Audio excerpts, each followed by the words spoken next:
Hello, everyone, and welcome to RPGeeks, where professional science geeks roll dice and tell stories and sometimes talk about the science. We won't talk about that. We're not doing that today. Today, we are continuing our KULT Divinity Lost series. I'm Emily Bates. I'm 1/4 of the RPGeeks. I'm joined by Sharmini, who is another 1/4 of the RPGeeks, and also two wonderful guests. Aaron, would you like to introduce yourself? Hi, hello friends. I am Aaron. I am the forever GM and I'm a main spreadsheet nerd over at Queen's Court Games, where, like the RP Geeks, we tell very nerd-based stories, but unlike the RP Geeks, we are not smart enough to tell you how those things work in the real world. We don't know either. We just got really good at Google in our degrees. And running the entire adventure. We should say this stream is sponsored by Helmsgast. Thank you very much, Helmsgast. They are the creators of KULT Divinity Lost. You can find out more on a website somewhere. Fiona, you know about where people can find out more. Introduce yourself and tell them. Seamless. I've caught it. Seamless No worries. segue. There you go. My name is Fiona. I use she, her pronouns, and I have the honour and the incredible delight of being the game master for this limited series of KULT Divinity Lost for this wonderful cast of folks. And yes, you can get it on Helmsgas, the website. Just type in Helmsgas. I don't have it to hand. She's ever given a specific web address. I thought you had, and I was like, I didn't look up the website, and I've started talking about a website. Helmsgast, the website. What I will say is that if you enjoy watching the stream and you're like, I want to know more, we'll put a link into the chat, and so you can go and find the products for yourself. That's Helmsgast website. Okay, great. I'm going to start the creepy music playing that no one else can hear apart from me, just to make it a little bit worse for me. It's Helmgast, Helmgast. Okay, there we go. .se is the website. I'm just .se. Yes. SE, where are they from? What's that? It's Sweden. So Sweden. you should put a /en on it unless you speak Swedish, or else it's going to be a very confusing experience. Or find the little button at the Exciting. top. Oh, I yeah. always just find the little button at the top. Unless you no, speak it's Swedish, in which case you'll be fine. This little Hands button up in says chat if you English. speak Swedish. We're not live today. We're pre-recorded, Everyone. so apologies. We're not going to respond to it if you do. The little, But I the might little button, the little button for English. The symbol is an American flag. Don't do that face, Aaron. Every time before we start these streams, Aaron talks about his latest weird thing he's discovered that we do in the UK, and You have so many. It got a bit heated today before we began. So just a warning Claims were made. for everyone. Should we introduce our characters before we go live? Do we normally do this? We've been away for a week and I've forgotten everything. I don't remember, but maybe we should. Let's do a quick. I'll go really We've do never that. done it. I don't think we've Yeah. Yeah, Everyone else is probably forgetting everything. So I'm playing Tara Atkinson, who is a careerist, for those of you who know the sort of classes in KULT. She is a art checker. She spots forgeries. Consultant, there we go. She spots forgeries and checks whether arts are valuable and things like that. She's very good at it. And she's got dark hair. She's wearing her party outfit because they were at a party before stuff hit the fan. And I think and she always has her little bag, which has all of her little art. I keep saying forgery tools in, but it's not for her to do the forgery. It's for her to detect the forgery, like a little magnifying glass, a little pair of tweezers, a little brush, that kind of thing. Sure. Mm-hmm. I am playing Erienne van Assen, who's something or other in the rules, probably. Anyway, she is. Shamini really learned the rules for this game. The Descendant. I am.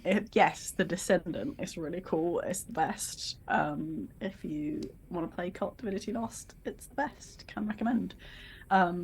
Because I've just got a whole family of creepy, cultish, worshipy people that's sort of been sort of coming out gradually. She's very expensively dressed in an elegant gown. She used to have a bodyguard called Carl. Oh, Carl. Carl is gone.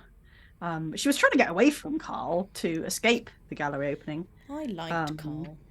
I mean, Carl didn't say much on what basis. But wasn't there a real affinity between you two? It felt like there was maybe a little bit of flirting there or something. No, I really wanted to get away from him. Oh, maybe that's really what it in was. the employ of my parents, and Yeah. So That you're was- you're you're picking you're up the wanting to wrong escape. I was like, was on she there. fancies him. This is Yeah, that was not right. She's Yes, playing sir. hard to Playing get. hard to get, Literally run away. hard to get. That says too much about me. Everyone stop. Yes, also she doesn't like blood. Blood is horrible, which is a problem for this particular gallery opening event. Which we're not in anymore. We've left, and now we're just hanging out. We're in Paris. We're in Paris, Lovely. guys. We're in Montmartre. Lovely, gorgeous. Oh, I love it. darlings. Aaron. Hi, yes, I know that to mention earlier. I use he, him pronouns. And so does my character, Sydney Foreman, who is a detective archetype in this game, a schlubby late 30s, early 40s, not art forger, but a private investigator for rich people who have lost things or want to find things that they can then acquire by their own rich people means. He is from San Francisco, which, relevant to our discussion before, is as far away from New York City as London is from Moscow, because our country is big and it has regions. Ooh, I live in a big country. We have regions. This is what the argument was about, in case anyone's wondering. They basically Aaron don't doesn't have think regions. we can have regions in the UK because we're I too don't think small. they can have regions in America because they're too big and it doesn't count. It's as not a region. It's just a whole other place. Exactly. That's it. That's it. Well done, Sharmini. Good. You've solved it. Yes. So Is that the cartographical term? The size goes like area, region, whole other I place. think you could have regions in like technical term. LA and the surrounding area. That's all that you're allowed and because we it's do. big. Right. Well, that's fine then. That's like the UK regions. Do they have different accents? They do, right? Because you get like Valley Girl and you get. Oh really? Yeah. Okay, There you you're go. all right, America. We've solved the problem. Fixed it. Special Okay. relationship. That's what this is. Also, this conversation with the sort of weird like droney music in the background, just so you all know, is very. Oh, you bizarre. have started the music. I've started the already. music Okay, quite a while cool, ago. cool. Yeah. This is just me, like, I'm being funny now because I know it's about to get really Yeah. bad and I'm trying to savor, like, the happy before we... Yes. Mhm. Fiona, take Am I the supposed to happy pass away. it to Fiona now? No, I know it's it came to well, me and now I give yeah, it to she them. can take it away. I can take it. Don't worry. I was just biding my time to make sure everyone's happy talking about regions, because obviously that's not going to really matter too much for when we're going into where we are. So, as we know, Cult Divinity Lost is a contemporary horror game, notable for its philosophical and religious depth, as well as its mature and controversial content. With that in mind, the world that's depicted by Cult is one that is incredibly dark, full of imagined and very real horrors. A lot of the scenarios focus on mature themes and can depict a number of sensitive subjects which are in a very harsh and brutal spotlight. So the content warnings for this particular series are equal to, include are not limited to mentions of suicide and self-harm, alcohol and substance abuse, eyeballs, emotional manipulation, terminal illness, depictions of body horror and blood, gun violence, socio-political turmoil, ritualistic magic, I always stumble over that one, mental instability, religious iconography and thematic variations thereupon, the sensation of being buried alive, and mentions of off-screen abuse in sexual relationships between NPCs. Now, as all campaigns run here at RPGeeks, the cast and I have had our session 0 and we've gone over our lines and veils and we have safety tools in effect. However, I just want to give a moment and say directly to you, the watchers and the lurkers out there, I want to give you full permission to keep yourself safe and take a break from hearing our stories should you need to. As I always say, you're always more important than the rolls on the table and the story that's being told. Now, the scenario we're using for this series is called The Atrocity Exhibition, written by Jason Fryer. It's a free scenario that you can download from the Cult Resources page on the Helmgas website should you wish to run it yourself. That said, I would like those people who have run it or played in this scenario just to be mindful and not to put any spoilers in the chat and just keep those secrets till after the stream has ended. Because if you do put spoilers in the chat, and alright, we're not live just now, but if you do put spoilers in the chat, I will appear. Literally in your room. It's gonna be there. I will be God. there. Like a grieving angel of death, I will be there in the background. Because for every crossing and for every rickety staircase and doorway that may appear, it will lead to your demise into an unknown, cruel void of a world. The final thing I wish to mention is the game mechanics that you're going to see here being used today. Cult uses a variation of the Powered by the Apocalypse system. Each of our players have 10 attributes, 3 that are passive, which are fortitude, reflexes, and willpower, and 7 which are active, charisma, coolness, intuition, perception, reason, soul, and violence. Whenever a player triggers one of their 11 moves, I'm going to ask them to roll 2d10 plus a relevant attribute modifier. We'll then compare the results to the levels of success depicted in the move's description. A 15 plus is a complete success. They get to do what they want. 10 to 14 is a success with complications. They may get to do what they intended, just at a cost. And 9 below is, well, it's not good, is it? They're unlikely to do what they intended, and maybe I will step in and make a move against them. So essentially, when in doubt, they want high numbers when making a move. That's everything I have at the top of the session in terms of admin, but team, we're ready to dive back into the story. Emotionally, no. But I None of will. you heard that, but the music changed exactly as you said that. And I didn't do that one, but that just happened. Well done. I'm music. in the room with you, Emily. That's what's happened there. Well, good luck. You're going to need it. I'll just do a quick recap, because obviously it's been a little while. I just want to get you the full facts of it. So, renowned for his naturalistic technique, Guy Vauquelin blurred the boundaries between nightmare and reality until his suicide. His notorious paintings were scattered across the globe, secreted away in private collections and galleries for more than 30 years. Praised and reviled for its nihilistic beauty, Vauquelin's Triomphe de la Mort, or Triumph of Death, also known as the Atrocity Exhibition, had never been assembled in its entirety outside of his catalogue until now. Sparing no expense, Marielle Dubois, a wealthy Modane, had arranged for the complete collection to be presented at the Cecil Thorne Art Centre, a local art gallery. The Atrocity Exhibition's midnight viewing drew a wide variety of socialites, art historians, and the morbidly curious, all eager to see the debauched artist's masterwork. Our three protagonists, the Honourable Erienne Van Assen, Tara Atkinson, and Sid Foreman, have, in one way or another, found themselves attending this evening's little soiree. And upon the stroke of midnight, Marielle invited guests to view the atrocity exhibit in a closed gallery. 8 oil paintings stood on freestanding easels surrounded by security wire, with the triptych Tears of Juraba in the centre. Marielle, after giving her welcoming speech, opened the piece for all to view, and in one swift motion killed her husband Anthony in a blood sacrifice. By doing so, the veil between Elysium and Purgatory was torn asunder, and Vauquelin himself was released from the flesh prison that was formerly known as Alano Tosa. And each of the paintings turned into slick, wet doorways from which all manner of purgatites emerged. In the chaos which ensued, our team managed to escape out of a side exit of the gallery with the help of Mary Jansen, the curator of the Cecil Throne Art Centre, with William Hargreaves, a private detective who was hired by the now late Anthony Dubois to find out whether or not Marielle was having an affair, maybe an explanation for her strange behaviour. During this escapade, Erienne blasted back a hideous monstrosity which tried to snatch her with a tidal blade of Icarus blood, indicating a mysterious inner power contained within her. Avoiding any further encounters with the demonic creatures that were rampaging through the rest of the centre, our team secured themselves in Mary's basement office and started to plan their next moves. While Sydney started to tool up within the workshop area, Tara called upon her own dark patron to gain some insight into what was happening at the centre and how it could be stopped. Coupled with research into Vauquelin's biography, the answer that came back was clear. Vauquelin was a tortured soul whose sole want was immortality.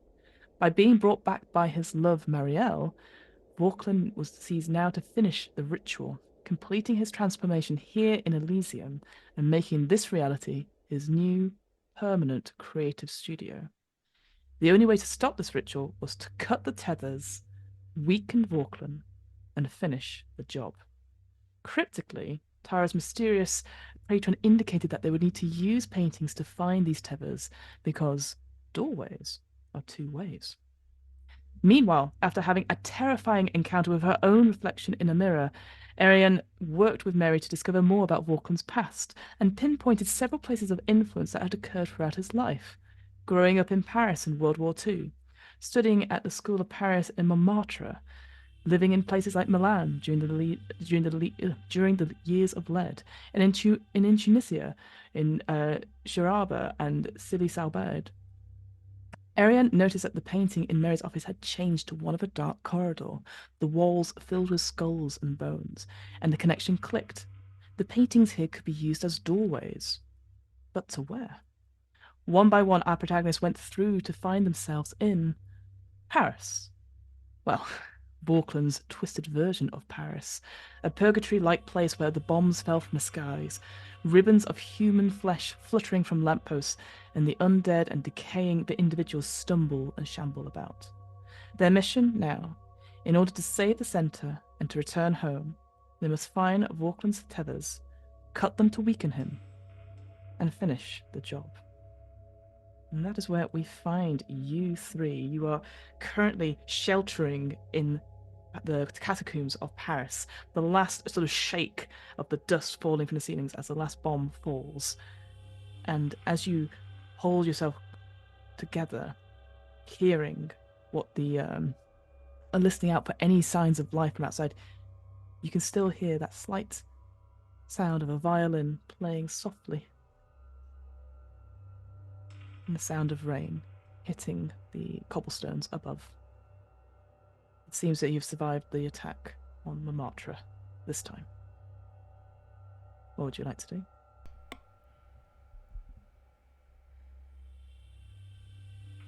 The catacombs are intact. You had an experience where it felt like they were crushing around you. You almost had like a sea of bone coming up.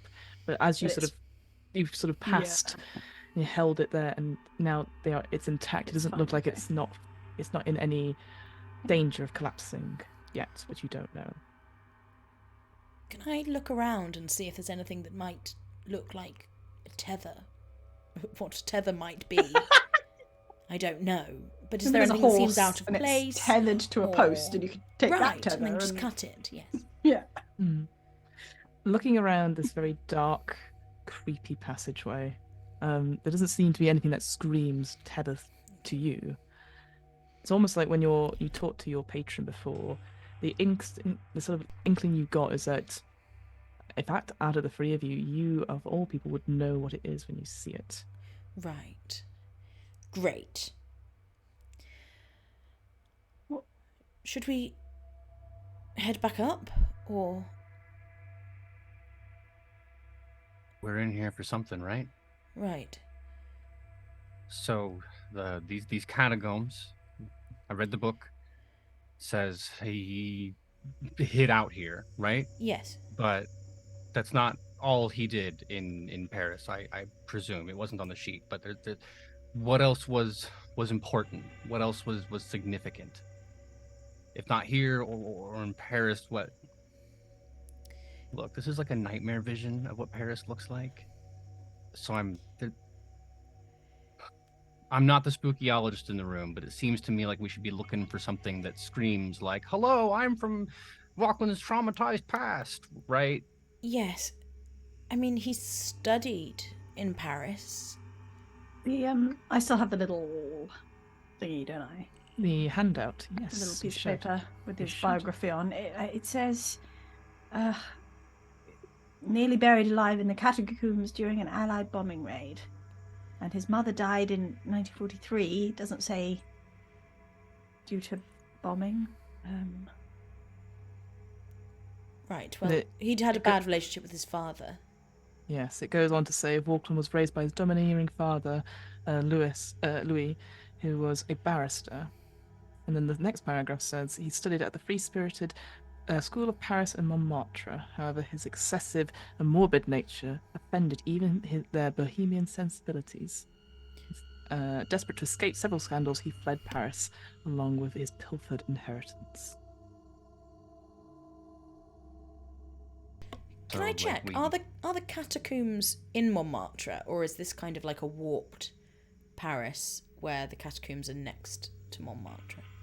I think with your sort of history of, again, from your sort of, I don't know how, if Tara's ever been to Paris. Probably. Yes, we're in London. Jones, Eurostar. Yes. You know, as you always say, like, you know, where would we be without rules? That's right, Montmartre. You could tell that these catacombs, they are going under a lot of Paris themselves. But if it's some sort of weird twisted version of it, surely going in a direction, you will find the source of the perversion, the source of the twistedness. So geographically, maybe not as helpful. But again, going out and exploring, you never know what you might find. Everything is here. So we go up top, I mean, right? Or do we keep going in the tunnels? I mean, I'm focused on the buried alive thing, but I'm that's focused on the school thing. That's interesting. happened. We've done the buried alive. Maybe bit. we've done the buried alive bit. You could always split up. We should split up. We should definitely split up. That makes perfect sense. Nothing bad could possibly happen. Sid, do you agree? Oh yeah, no, this is Wonderful. and just like hands in his head. Just like, okay. He's having a great day. All right, look, okay. Catacombs or not, I presume that when he was living with his dad, they did not live in the catacombs, right? No. And his school wasn't in the catacombs, right? No. Okay. But the so, bombing like, he survived was. But that has happened. We've done that. Yeah, bit. we did that part. So We've experienced that part of his life. So you mentioned like yes. tethers, right? Right. Yeah. So like, do you think that if it were the bombing part, we'd have seen that now? So what else is there? Let's go find. We should that. go Where to he the lived. school. his house or the school, I think the school. or both. Cool. Do you have a At least map? the school will know where it is. We could ask those lovely, Right. pleasant Parisians the directions. Yes, you can talk to them. Right. I'm going to start to leave. Yep. You start to make your way. There's a circular stairwell that goes up, and as you sort of reach, you sort of look up to the sort of an open hole into the street. You can feel the rain starting to hit your face. Except it's not rain. Some sort of black, brown ichor. It's ever so slightly just pattering. Not like a torrent, like a flood or anything like that. It's just a little bit. Oh, that's disgusting. What is A it? doorway or something. Yeah, is it coming from outside or is it? Seems like it's coming from above you, yeah. As Tara asks what it is, I'm going to reach over and put a hand on her shoulder and say, this is one of those questions that you will not feel better if you get the answer to. I just like knowing things. Not this thing. Resists the urge to like lick it and then just walks out. As you maybe you get the sense, the smell of it, like almost like turpentine. Oh. And some smells of like oils and stuff. Oh. Oil. Bless you, Erienne. It looks like you just had a very silent sneeze. A reaction to the turpentine smell. Yeah. Yes, I think I'm allergic to the oils. Right. Looking, so when we're back on the street where there was yes, you slowly made your way worm-faced back one. up. Yeah. And then there was a trolley line. So glancing, I don't know how Paris is laid out, but like I'm assuming main streets and side streets. If you glance around the side streets, does it like? I guess I'm scanning the horizon because for lack of a way that Sid would explain it, he is experiencing video game logic, which is like, where do I go? What's the biggest castle? Like, if someone built this thing, where does it want me to go? Because the idea of poking around random alleyways in a place where it rains something and like people like, right? Let's stick to the easiest first thing we can check off, and that's what Sid is trying to find. Absolutely. As you, all three of you, sort of get out, weirdly, the streets surrounding it, they aren't damaged.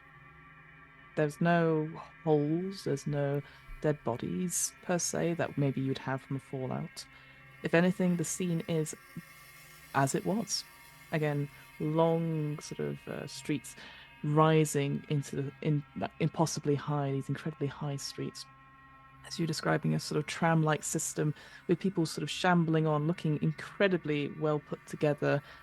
Well, their clothing looks well put together, and seeing these sort of cisterns sort of like covered in blood and viscera that are powering these small trams. Everyone's sort of pushed together, going up and down, people just making their way. You would say, Sid, that this actually feels like a typical, like, Friday night, maybe in a city such as this. The sounds of that violin coming from like a cafe on the corner. But looking around, it's that almost sort of like you realize that there are streets upon streets upon streets that seem to just go off endlessly and then come over the top of you and back circle round. But then you look again and you can't look at it for too long because it just hurts you inside to think about it.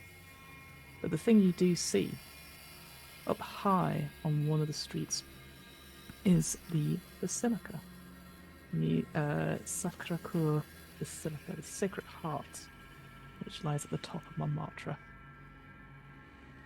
So then Tara and Erienne, as they're having the turpentine conversation, you would see Sid starting like finger pointing at the alley and then kind of tracing this thing around in this Mobius stripness, and then whenever that conversation stops, you just see him with that middle distance eyeball look, but then just pointing, I guess, up the steep incline street towards this thing. Sid? Sid, you're not talking, you're just pointing. Yeah. Look, you know that phrase, like sometimes like destiny just leads you where you want to go, Yeah. or like you know there's choices but there aren't, and we're all just being marched in a certain direction, right? Like, Don't believe in destiny. Huh, me either. Okay. Free to well, choose what we want to do. Exactly. Okay. I don't know that that's so much going to be an option here. And then I will gesture to the street, like not looking at it, but in very much like it's over there if you want to. And then again to the basilica, like You want to all go road. Well, to the basilica at the very least, it's a good vantage point. and We'll go with find that. out where the key locations in the city might be Right. from there. Maybe there's a tour guide. Right. Yeah. Love a tour guide. Yes, lovely. Self-guided audio thing. Yeah. Yes. I I don't was really gonna want to get on reference. one of So those lovely. trams. Absolutely No, not. I feel like a brisk, extremely steep uphill walk That seems... could do us all some good. Okay. I'll go first. Is it still raining? It's still raining. Oh God! May I ask is anything around us reacting unusually to the rain? Is it melting? No, it's not melting. If anything, you can see there are individuals pulling up sort of, umbrellas of some sort, except it's more skeletal, like, bits of... No! Well, yeah, spinal cord. Oh no! Ribs of various things that have always been put together with, like, bits of skin been stretched over various things to look... Oh, again, it would be beautiful. Oh no! Oh, you asked me if anyone else I was was just reacting. thinking I really wanted an umbrella, and I don't want an umbrella anymore. That you could help yourself to an umbrella if you'd like. No, it's fine. Okay. Okay. Right, walking. When you say steep, is it steep like Montmartre streets are steep, or is it steeper as in we need like picks to climb? Oh. Is it like realistic steep for a road, or is it like horror steep? From your current vantage point, it looks like Montmartre steepness. Okay. So just a nasty walk up a hill. Right, that's fine. Looks like. Yes. Ariane, you are looking around because obviously you're looking for these umbrellas. You're trying to think. You see them and you go, oh, God damn. Yeah, I'm regretting. Yeah, that. And your eyes clock onto somebody looking at you. Well, they would be looking at you if they had eyes. On that street corner next to the cafe, there is a violinist who has been playing, and the way their head is cocked towards you, you can see them sort of looking, but they're just playing this sorrowfulness, this song that's sort of melancholy and sweet. It's the only sweetest thing here. And they're sort of looking towards you. Do they have a violin case on the ground? They do. Do I have my purse? Do I have any money? Would on me? Erienne, the Right Honourable Erienne, carry such a thing as change? I mean, I don't carry change now. I haven't used cash to pay for anything. Is it 2023? Keep cash alive. I know, right? I'm not. Yeah, I'm not. But yeah, there is a violin case, and there's no one surrounding this violinist, and she just carries on playing. But you can see that she's looking around and just sort of playing, and there's clocked eyes on you, and her face keeps coming back to you. But she makes no move to get closer to you. Just carries on playing her song. Just me or all of us? In your direction, but it's because you were looking over the ocean of human umbrellas that you clocked it. Sid, the violinist is looking. Do you have any money you can give her? But Oh, we couldn't hear you briefly, Sid, but you're back now. So sorry. I leave my my wallet in my jacket, and I can go back to the room with the murdered woman and what's left of Alano, if you want. I can. How are you going to get back there? I was being excessively sarcastic. Right. Okay. You've been in the UK too long.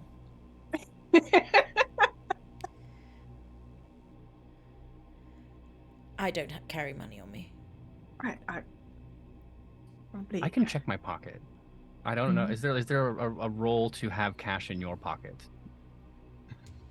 I don't think there's such a thing as a luck roll, but I'll give it over to you, Sid. What would Sid carry in his pockets? That obviously isn't his gun, and if he doesn't have his wallet, that's absolutely fine as well. But what else is he carrying, would you say? In this specific moment, I'm imagining that I actually don't know if this is true. If you do like tipping waiters in the UK or like servers at bars, so he would have had some bills. So like you go to get a martini or whatever from a gimlet, we'll go gin, from the bar staff, and you hand over some cash. And if that's a thing, like whether or not it's a thing, he would think it's a thing. So maybe he's got a few quid in his pocket. Yeah, I think Sid does this, and I think whenever if we flash back briefly to any time you've given out change, people go, oh, and like they don't say anything, but it's definitely like, nice. Especially bartenders, if you do it. Bartenders don't expect tips. Yeah, waiters exactly. maybe. But yeah, no, you've got a couple of loose pounds, maybe the elusive £2. Oh, I love the £2 coin. Nice coin. Good coin. So Sid does. This is weird for him, but there's a piece like if Erienne feels it's important, and we're trying to build like some cohesiveness or something. Also, as far as Sid knows, Erienne is a wizard, and he doesn't want to get on the wrong side of that, or maybe there's a magic thing happening here. So rooting around in his pocket, pulls out. I don't actually know the correct like denomination or whatever. A few pound coins, perhaps. That'd be quite a lot. I feel like to throw. And then just be good. And like holds out his hand. It's not the time. Why are we tipping a violinist who's? Because she's looking at us. It's just what one does. Sid, go and put it in the case for me, thank you. I feel like you should put it in the case wait, if you want him to do this. This is important because Sid has a disadvantage called jealousy. Yeah. So when Erienne starts treating him like the help and is like, "Oh, be a dear and get mommy's baggage for me," like it just clicks in his head. So the text is that he yearns for the lifestyle of his employers. Like he just the way they throw money at him to solve problems is just like offensive to him. That they're like, "Oh, here's $50,000. I found it in my couch."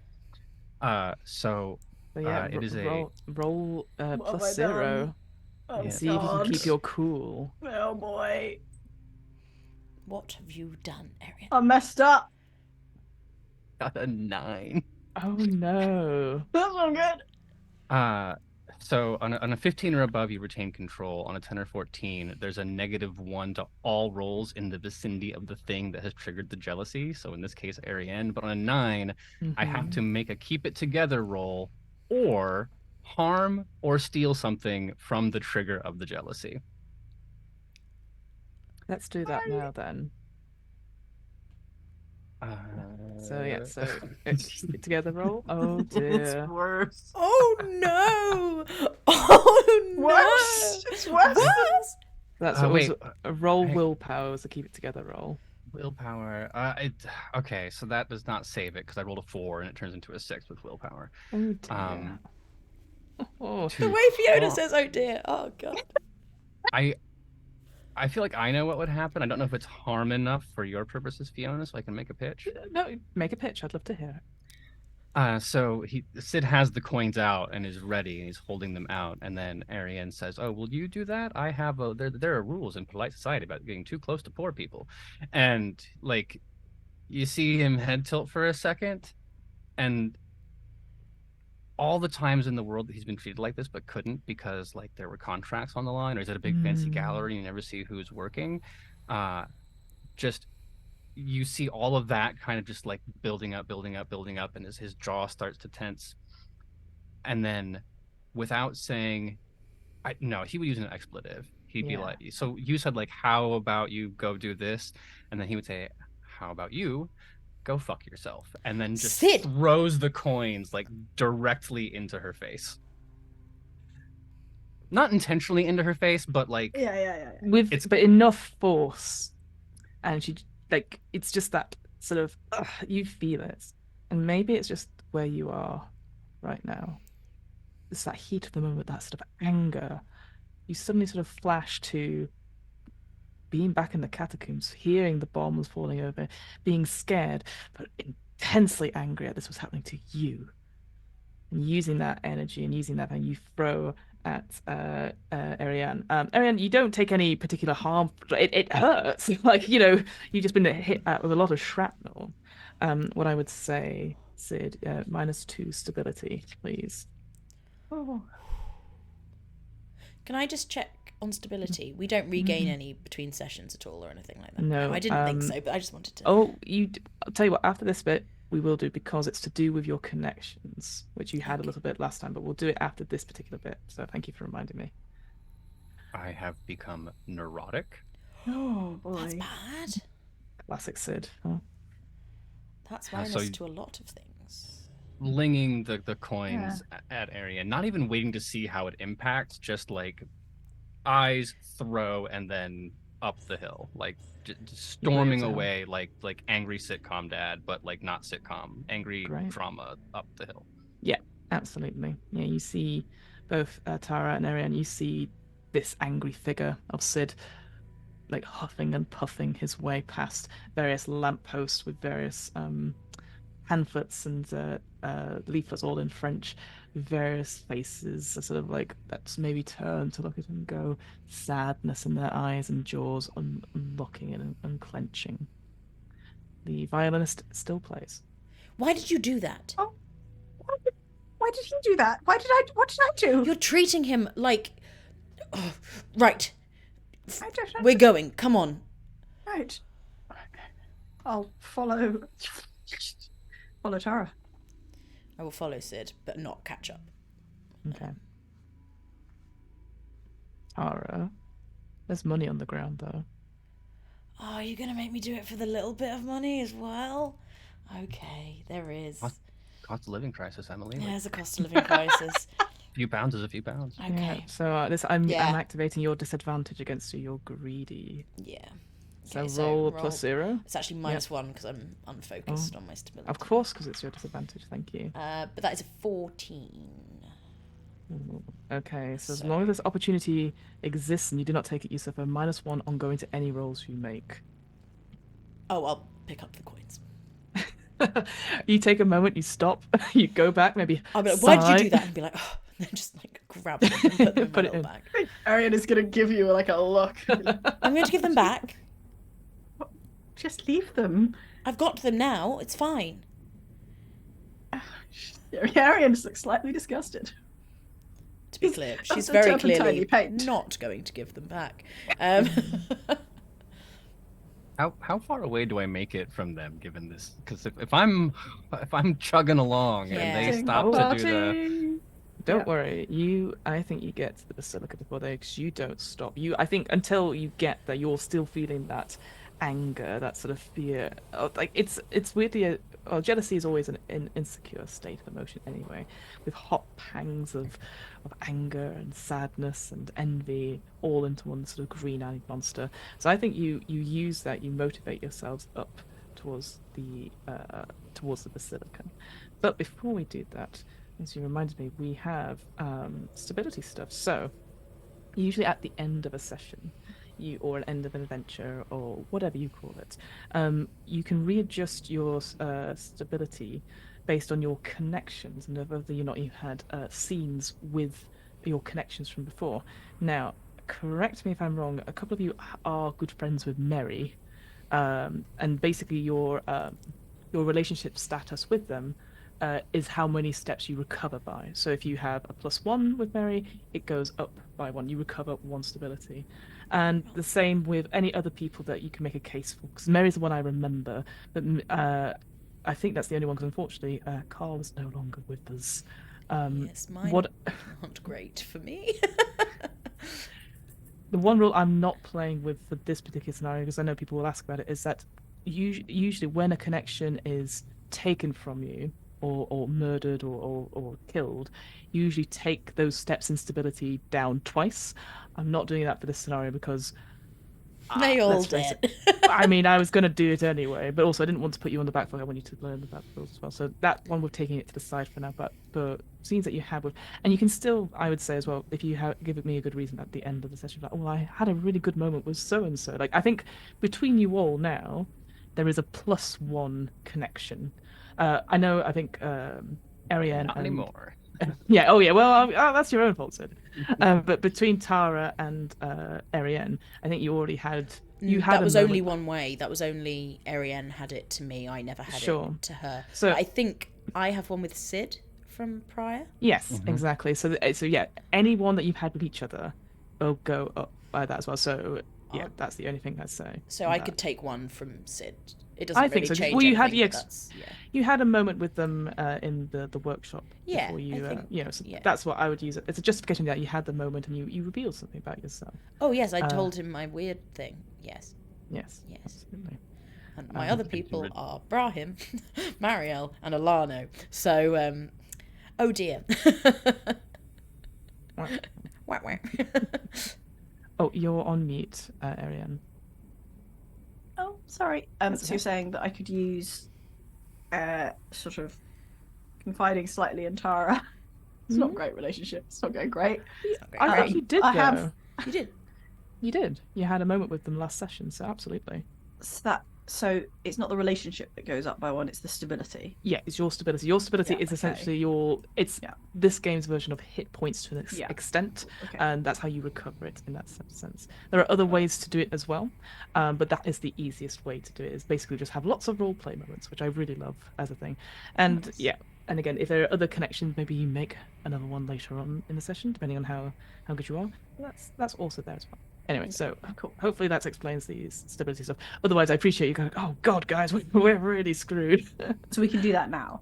I would do that now, yeah, because I was meant to do it at the beginning of the session, but of course, we obviously had to do other things.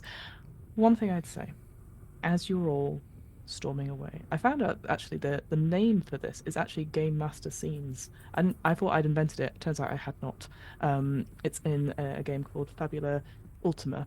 This idea that a scene happens without the players in it, which I really love. Oh no, yes, not I this love that too. I mean, I hate it when you do it, but I do love it as a thing. But you say horrible stuff in a good way.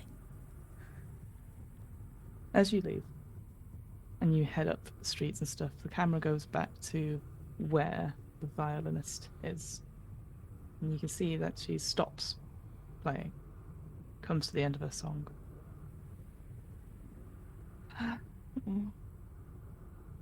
And she sighs and puts away the violin, keeping it ever so careful and ever so gentle into its suitcase. And in the suitcase, there is a very old, like, crumpled photograph. One of those sort of like really, as if taken by a very old-fashioned photography where you'd have to sit still for ages. And you see a picture of this person, who they were in life, along with a sort of austere-looking gentleman wearing sort of robes, wearing also looks like a wig of some sort with curls, and a baby just on her lap. And she caresses the picture and goes, "Oh, Coco. Will no one save him?" And close the suitcase. And the camera returns to the top of the Basilica, Sacre Coeur Basilica. It's an interesting sight you see when you get up here, Sid. Because as you get closer to this basilica, there is the closer you get to it, you probably have heard of this quite famous landmark in Paris, and it's supposedly beautiful vantage point where you can see the whole of the capital, and it's beautiful sort of white, sort of crisp architecture. As you get closer, though, there is well, the word is throbbing. The walls of this basilica look like they're throbbing ever so slightly as if beating. Around much of the basilica, you see there are pilgrims, priests, worshippers, sort of hand in hand, holding each other's hands, sort of muttering incantations and chanting away to this particular building as it sort of glows and beats and pulsates. As you get to the top, maybe your anger peeling out of you now, so I'd say that condition is that you no longer have that feeling towards Erienne, because you've walked it off, essentially. It's been a big old hill, so you've managed to cool off on that sense. But what you see at the top, you see there's a line of these robed figures sort of waiting. And every so often, the hands holding where this line sort of starts will drop.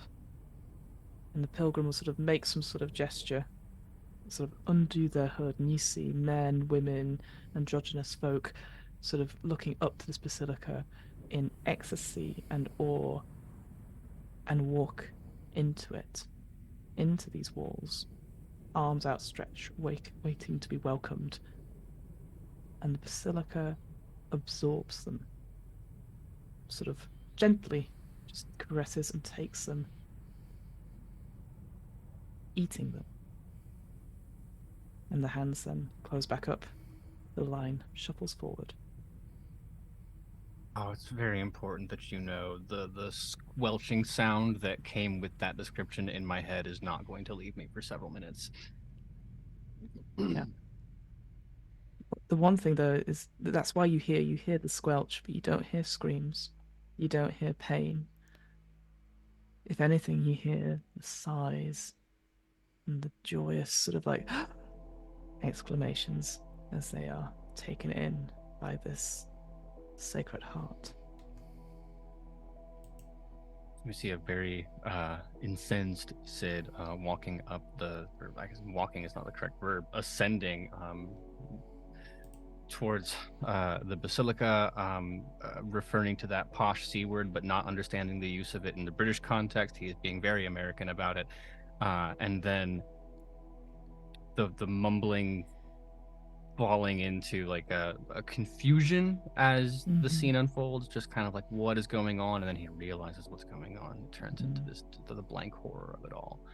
Can I roll to observe the situation? Yes, I was going to say, please do. So yes, roll plus perception. On a success, you may ask me some questions about the current situation, and if you act on those answers, you get a +1 to your rolls going forward. This is significantly better. That is a 19. Whoa! You can ask me 2 questions, and as always, you can ask from that list, or you can ask me anything. It's more specific, because I appreciate, again, some of these questions might not be relevant to the scenario.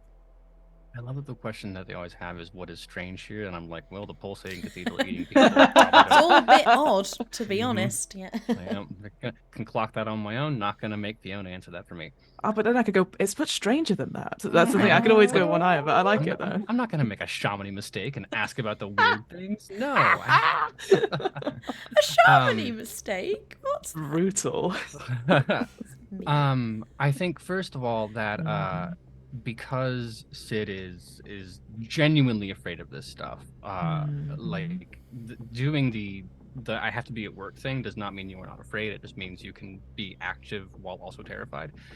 So the very first question would be, what currently poses the biggest threat? Does the crowd notice me? Am I going to get roped into this fleshy conga line? Like, how do I avoid becoming one with God in a material way?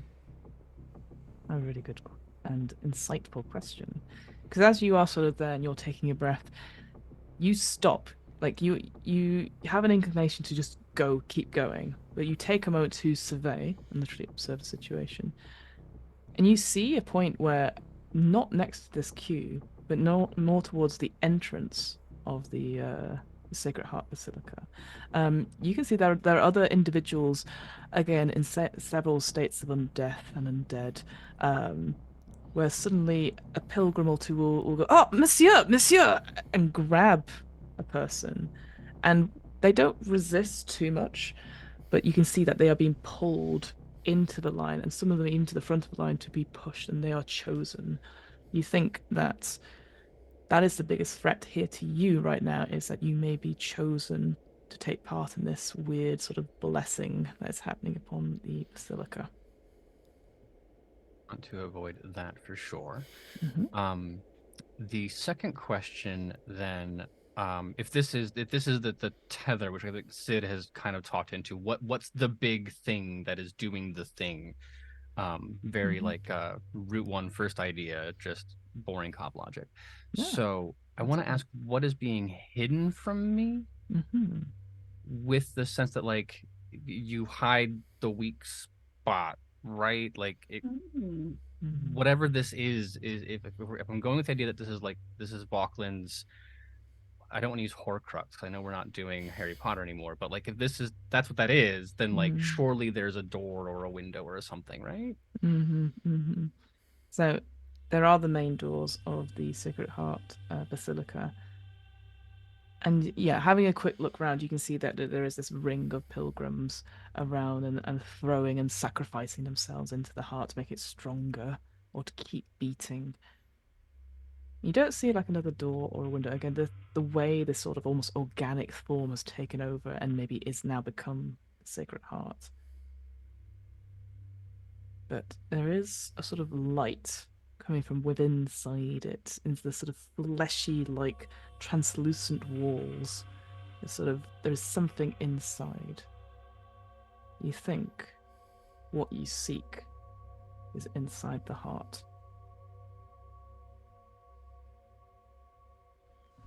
So just remember, you have a +1 if you use that information at any point. So just remind me, because I know I will forget. Advantage Sid had his instinct, so you get a +2 with that advantage when you're acting on stuff. Nice work. I will remember that then. I'd say you have a move that you can do now before the other two catch up. What would you do in this moment, Sid? Action oriented, still angry, and this question's going to be there. You said it was turpentine raining from the sky, right? Or what was it, turpentine, or was it like turpentine? Now that, again, I don't know how much of an art person you are, but it definitely feels like that smell is quite pertinent. 99% sure. A follow-up chemistry question. Turpentine's flammable, right? It is flammable, yeah. Okie dokie. So I need to get into this building. I don't want to be grabbed by anybody. And this might be, I mean, considering I am also currently turpentined, I understand there's a degree of risk in this. Yeah. But I feel like if this move happens ahead of time sequentially, what's coming out ahead is Sid is taking off his shirt and like dipping it into the gutter. Yeah. Because I am going to create something that I can put that I can alight and then throw. Yes, like a Molotov cocktail type thing, except without the glass, obviously. But right. Yeah. Nice. Yeah. Easy enough. Yeah. You take out, like you keep getting undressed. Not doing it on stream. Sorry, guys. No. I can't commit that hard to the bit. So I'll just sit really low. Yeah, low down like this. It's like I don't know what's it. So yeah, you have that. Oh, but Sid. At this point, you look up, having your turpentine cloth ready to go, squeezing it a little bit so you've got enough. You look up and you see the next person that is being or about to be sacrificed or about to self-sacrifice themselves to the Sacred Heart. In your own heart skips the beat. Your stomach plunges as Fatima is standing at the front of the queue. You can see the outline of her head. You can see the way she's standing. It's so like just exactly like her in this moment. What do you do? I am not going to light my friend on fire. That would be okay. I feel like the answer here depends on either coolness or keep it together. Because like Aaron knows this could be anybody, right? This place is messing with people. Sid is meat that is electrified and powered by chemistry. So I don't know which of those sounds more appropriate. I think it is a keep it together role because you have to exert yourself. You have to keep yourself controlled in this moment because you don't want to just sort of lash out. So it's roll plus willpower, please. No, that is a 5. Okay. So then I think the pausing on the plan, seeing his friend, his former partner, and then just reacting out of gut instinct. Sid is guilty about the people that he has not been able to save, and this is like person number 1 on list of people I wish I could save, and now I have the opportunity to do so. I feel like this plan can still involve fire, but I am going to... How far away is Fatima? I think fairly close by. Like you stopped at the edge of like when you came up. Probably. Okay. You could dash to her and grab her if you wish. Could and will. I will throw my improvised what's the word? Incendiary device. Pray far enough away from me doesn't create a problem.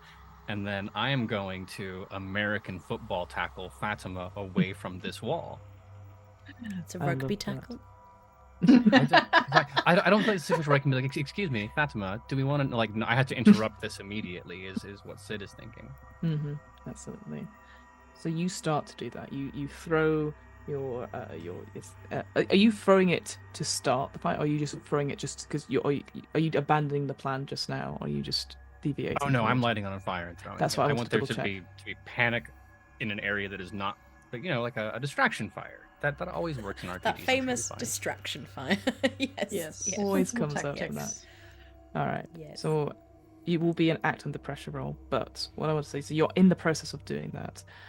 Tara and Erienne, you come up and you see the exact same things as you see Sid dashing across. So it's almost like a mini combat in a way. So I want to see what you guys are doing in this moment. If you're not doing anything, that's absolutely fine. But I just want to sort of make sure everyone has a go in sense of like, how did they resolve this particular bit before possibly something very bad happens to Sid? Possibly. where has he thrown the lit thing? Is it near us? Near us? Can we not be there? I assume no. I assume Sid We'll would be have done away it. from Like there. I assume, yeah, towards the basilica, Okay. but not towards where. So we just Fatima see a is. flaming shirt fly through the air, and then Sid running towards someone. Oh, it's not a shirt. I was thinking like take the tie, use the tie as like the actual swingy bit. So there's like a ball of clothing. right. good. I have made a Got I was sophisticated worried I device. about your. understand. Yeah. That's Yes. much better. I was like, I No, just he's don't not think doing Aaron's like really the thought male aerodynamically dancer, here. just like Yeah, okay. no, he's gone It's through it. Okay, good. And then to the point, yes, like I've imagined where there's like a T intersection. You come up the hill and then something tees off, and he is thrown it either right or left, whichever is appropriate, like diagonally towards the building. Yeah, I assume diagonally towards the building. So yeah, that's fine. I think Tara would. Sid, what are you doing? And I don't think she's doing anything other than shouting. That's okay. Oh my Just gosh. screaming, like yelling Fatima's name and stuff. So Oh, if you gosh. don't recognize the shirt, you'll recognize the voice. I'd be like, why have you taken your shirt off? Put it back on. Where is it? Oh. Erienne, is there anything you'd like to do in this moment? I want to use my thingy, Mm-hmm. Your my bound, oh yes, to see the true form of a location. yes. So this is That's before good. your Yeah. advantage. Yes, you are bound by an extra-dimensional entity whose powers you can draw upon. Explain what you think it is. And you haven't done that. At the start of each game, you can roll plus soul, which you did, and you may choose one of the got options. 13, yeah. And so you see the true form of a creature or location. No, or not. Like maybe I don't actually know. Do you I don't want to. to? That's a Oh. I good don't want to question. see things. Actually, Erienne. I don't want to Too see late. things. See, why did I say I wanted to see things? Seeing is never good. I close my eyes. I warned you. Oh, it's much worse if you close your eyes. Fiona. Erienne, you sort of almost stumble a little bit, and you sort of maybe your shoe goes into one of these turpentine-like puddles. Except when you look at it, it clears and clouds into a dark ichor, and suddenly you feel that power you felt back at the gallery start to sort of come through you, and in your head, just a word sort of comes and just says, "See." And you look, eyes fully open at this point, and you see Montmartre and the Sacred Heart Basilica in shattered ruins. This heart structure, it's not one piece of sort of skin beating. It's several bodies stitched together, faces screaming in agony as something is pushing and hitting them from the insides. Each person that is sacrificed is absorbed and then appears somewhere else as clearly a bit of the previous part, replacing stuff, because these people are just cells. They are just being replaced and replaced and replaced. The person that you see Sid running towards, they're just every person is the same, this sort of shapeless mound, almost what we would call like a lemur type character, in the sense of just there's nothing there, just a puddle of flesh and gore, just to be sacrificed, just meat to be thrown to the funeral heart, essentially. But what you see beyond that is the light. There is definitely some sort of like golden hue from inside. And in your heart, your own heart, you know that that is one of the tethers. It's inside the basilica. You have to get inside. Sid, let's roll that act under pressure to see if you can get in the way and get Fatima. So roll plus Rescue. coolness. I'm gonna rescue my meat friend. Save Okay. that meat. That is, I suppose this would also, so I have the +2 from having observed the situation, Yep, which I think is probably good. I don't want to get grabbed. Yeah. And then it's act under pressure is +3, and I rolled a 17. So Oh, that would be 22. that is Very good. I will say, because you failed that keep it together roll from before, you do take another -2 stability. Okay. Because, just so you know. But yeah, you rugby tackle or football That's well tackle this person Fatima out of the crowd and far enough away that you are not grabbed in her place.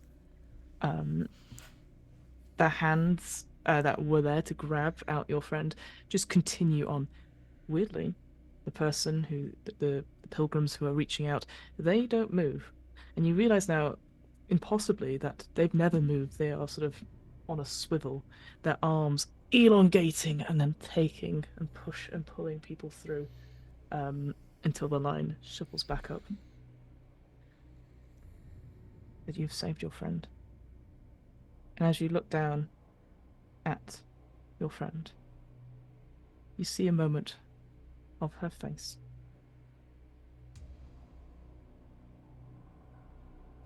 I'm sorry, Sid. I'm so sorry.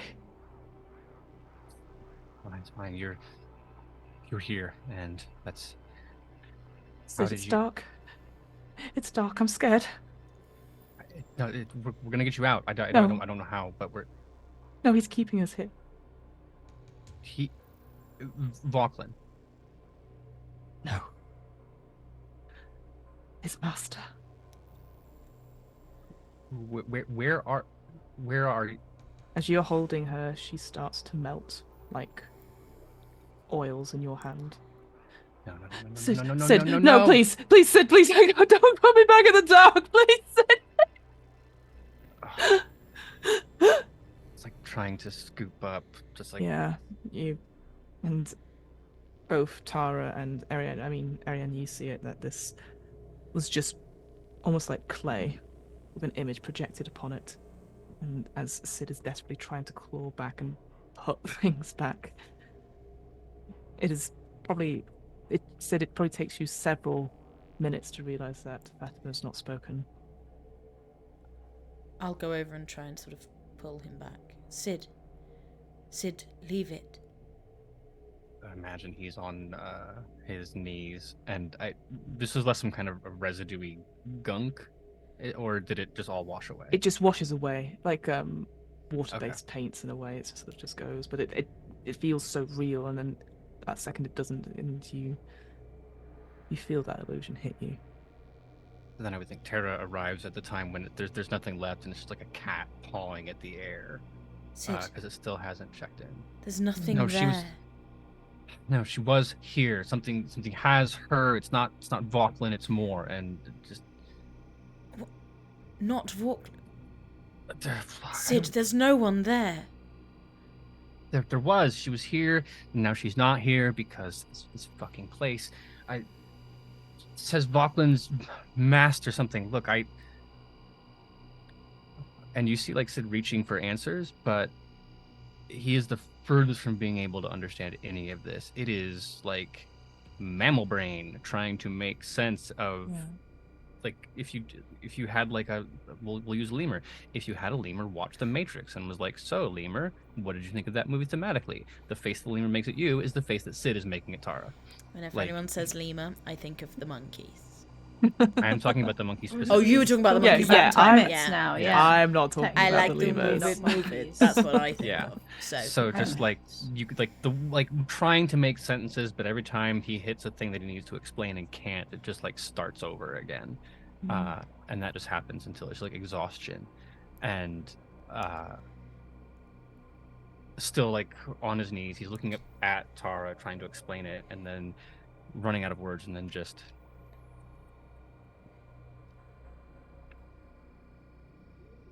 We had it. Help me do this. Yes. Okay. Tara is not good at comforting or empathy in any way, but she'll sort of try and like grab your hands and lift you up. Be like, so what do we do? And look over at Erienne. Anything? We go in there, but not this way. We have to get in, but not let it get us. Right. Did anyone see a fireball go through the air? Is there anything on is fire? Is there shirtless. burning anywhere? I didn't Where know Where are how your much. clothes? I realize So- I've thrown a fireball and it's still raining flammability. Oh, Like yes.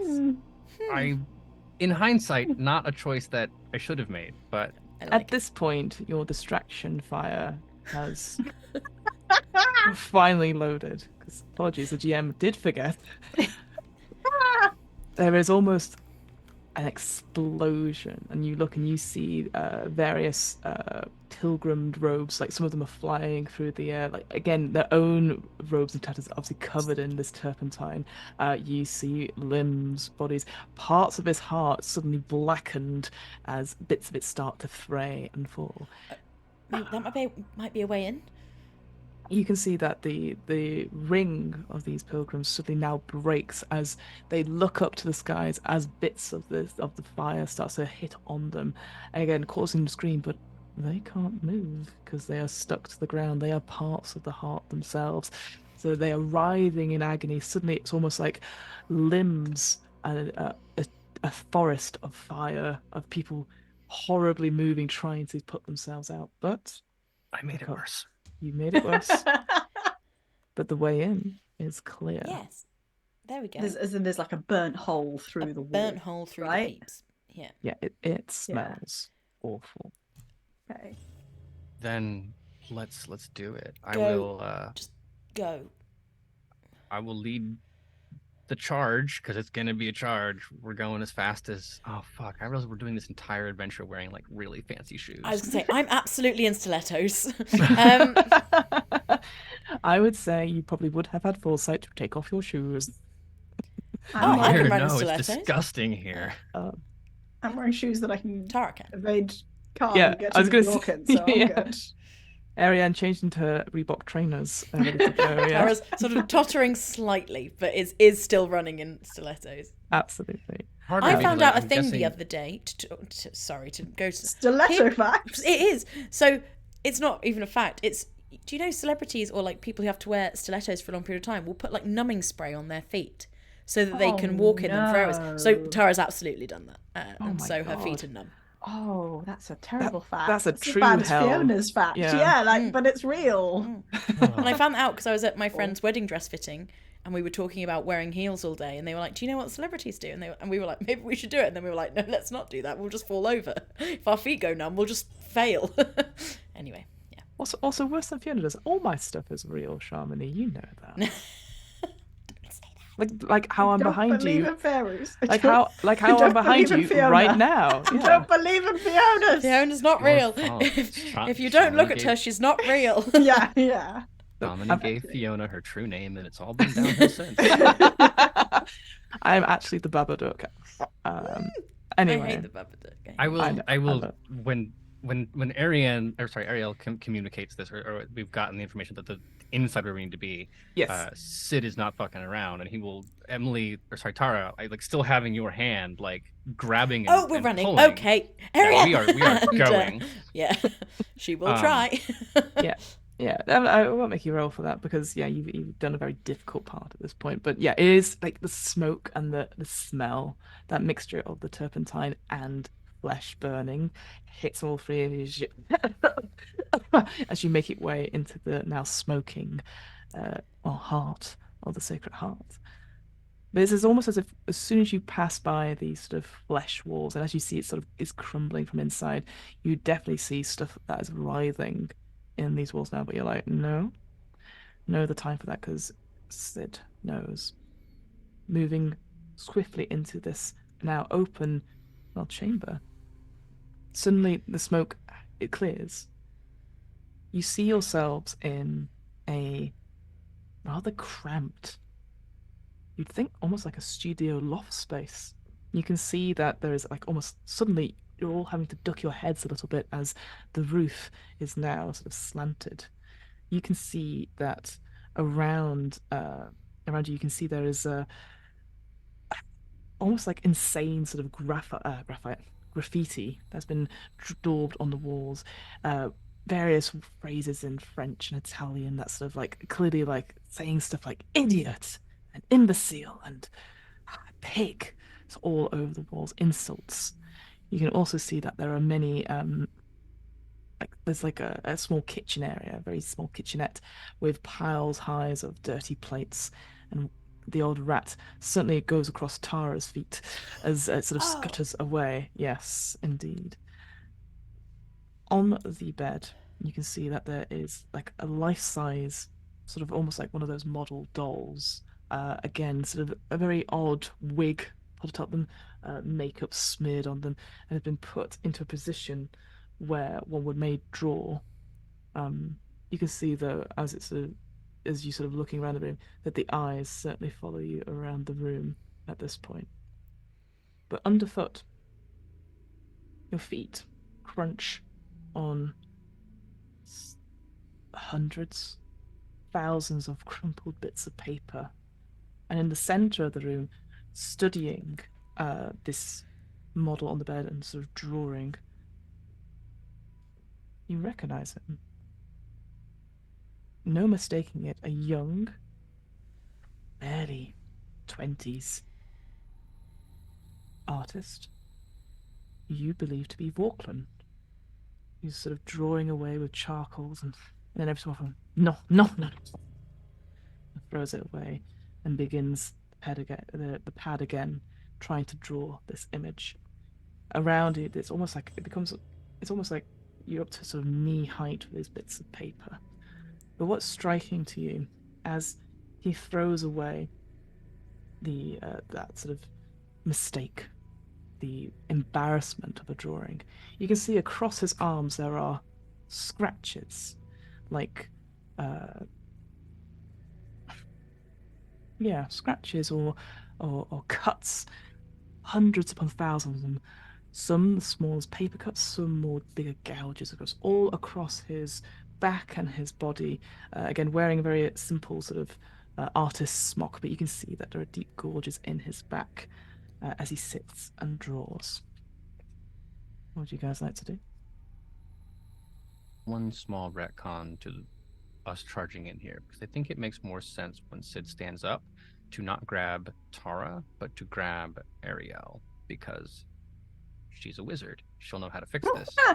So instead of, okay, friend Tara, let's go do this, he's up on his feet and he sees the hole and sees, and like, you are coming with me. So. Oh dear. That's good. Someone should drag her places. It is Erienne. You were right the first time. You've corrected yourself away from it.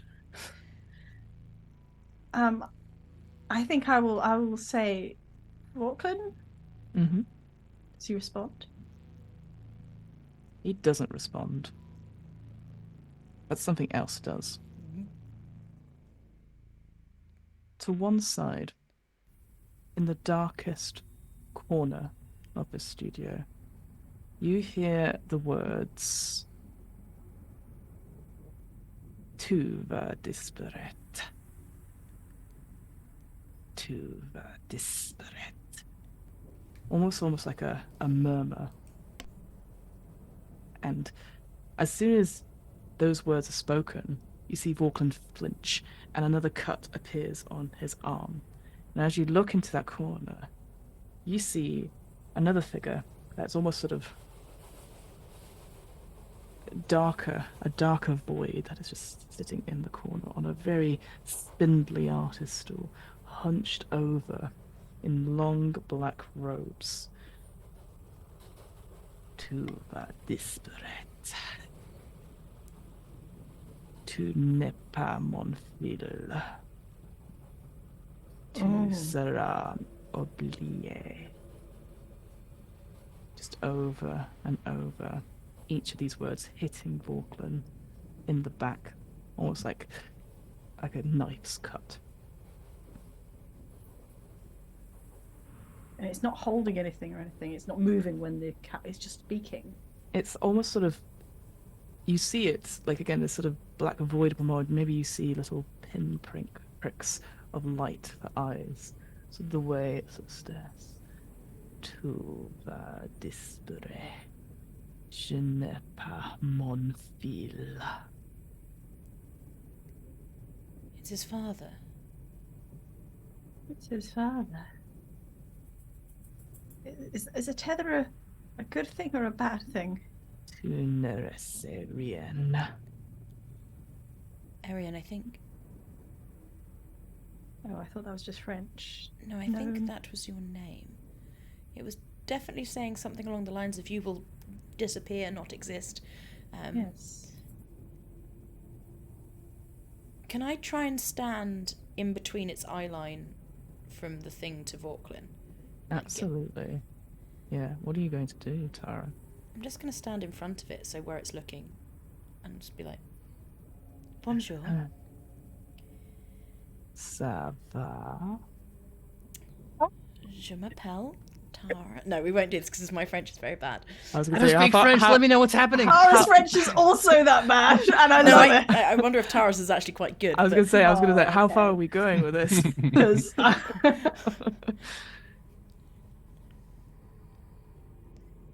Hello. Does it look like it's looking at me, or is it looking? It still definitely through? shifts to you. But even then, as it shifts to you, all three of you can still hear it saying phrases like, "Tu serais oublié. Je ne sais pas. Je ne pas mon fil."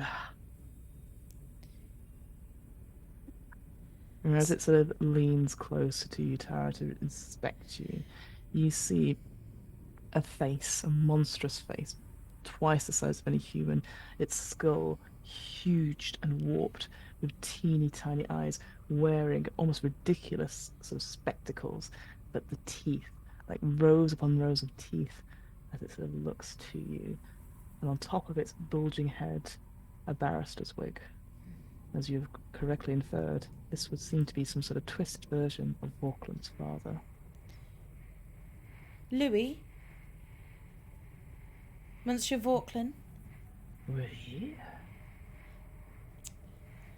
do you speak English? A petit pas. We would say a little bit. What is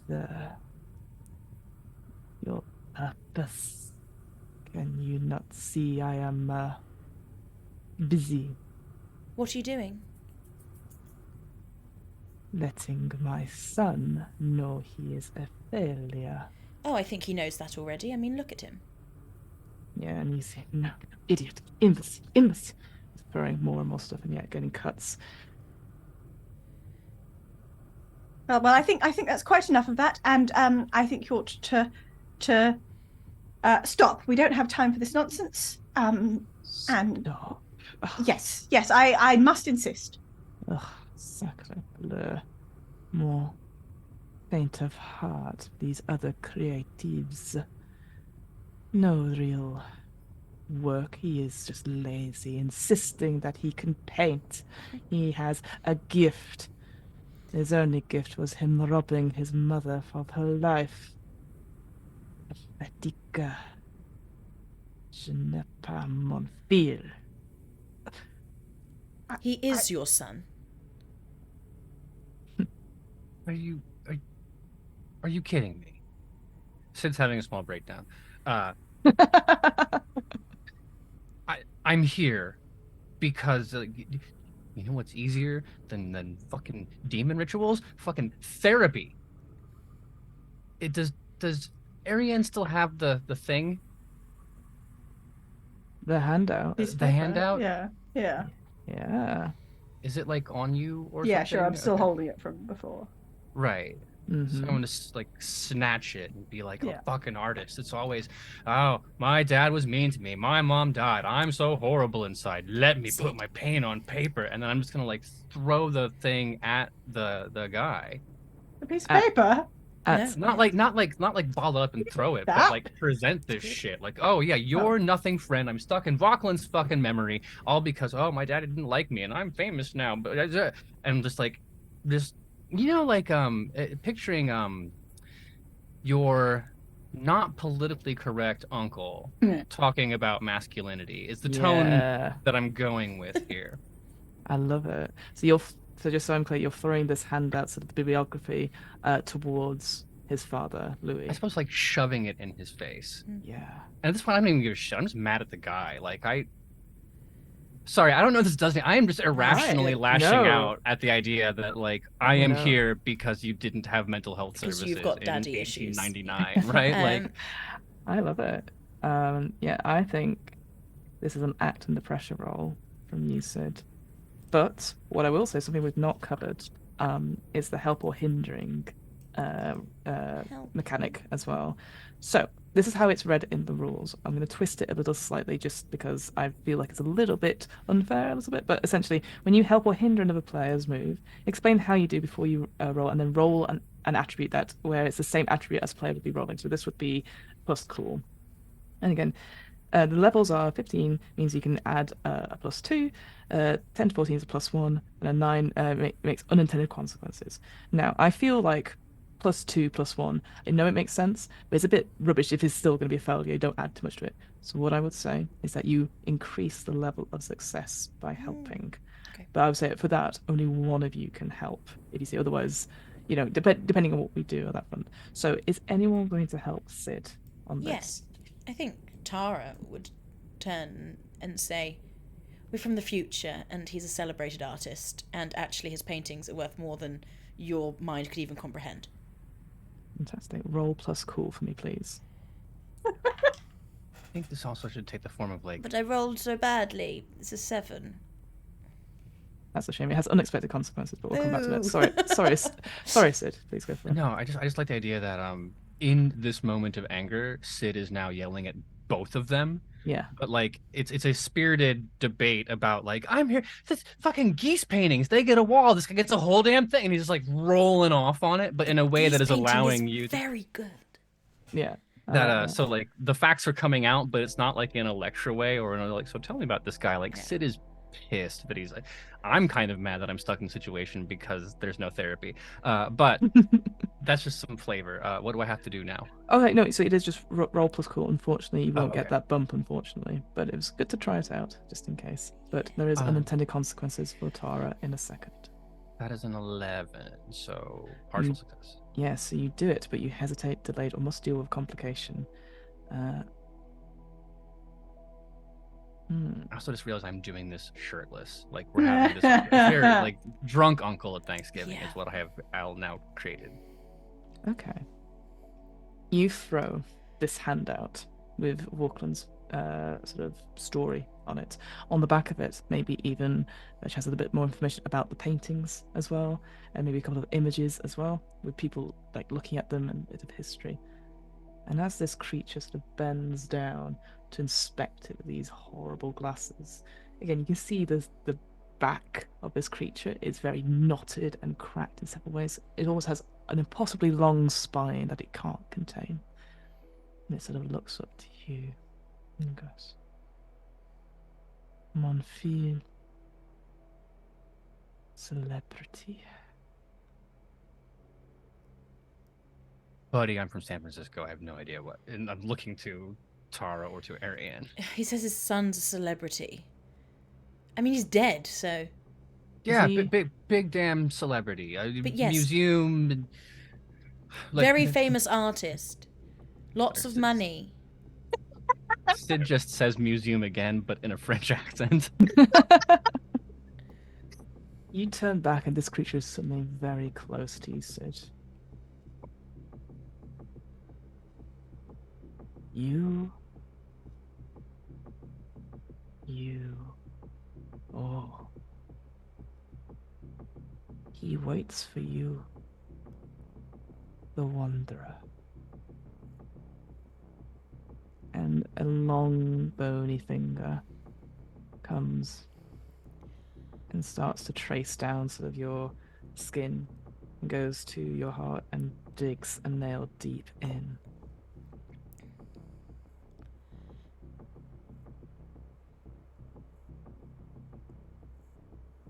Auckland. Monson. And as he sort of picks the blood and looks at it, you can see this creature starts to crumble. Again, like broken clay. And in the other hand, which, again, you didn't see, holds chains that you see wrap along the floor up into the back of Vorklan underneath his undershirt, where it was tying him to the ground. The flaking creature sort of looks almost sort of confused at the realize that what it held true, that its son was a weakling, had killed the love of his life, would never amount to anything because he wasn't doing anything worthwhile. He was lazy and stuff. Suddenly, that is all broken apart because of what you show evidence that in the future his work is remembered. It's not lost. His name is not forgotten. And as this creature crumbles away, there is something that lingers still within you, Sid. And as you look, following the chains and stuff, suddenly Vorklan. Right. We. And starts again. But this time continues with the painting, continues with the drawing. Learning from the mistakes, because you need to make mistakes to make art. That's how it works. You practice to get perfection. And so, no longer weighed down by his father's judgment, he starts to paint. The light from the room fades. And suddenly, all three of you are back in the Cecil Art Centre. Oh, Realizing where you're looking now, you're sat in the theatre, watching the end of the film that says, ironically, Thin.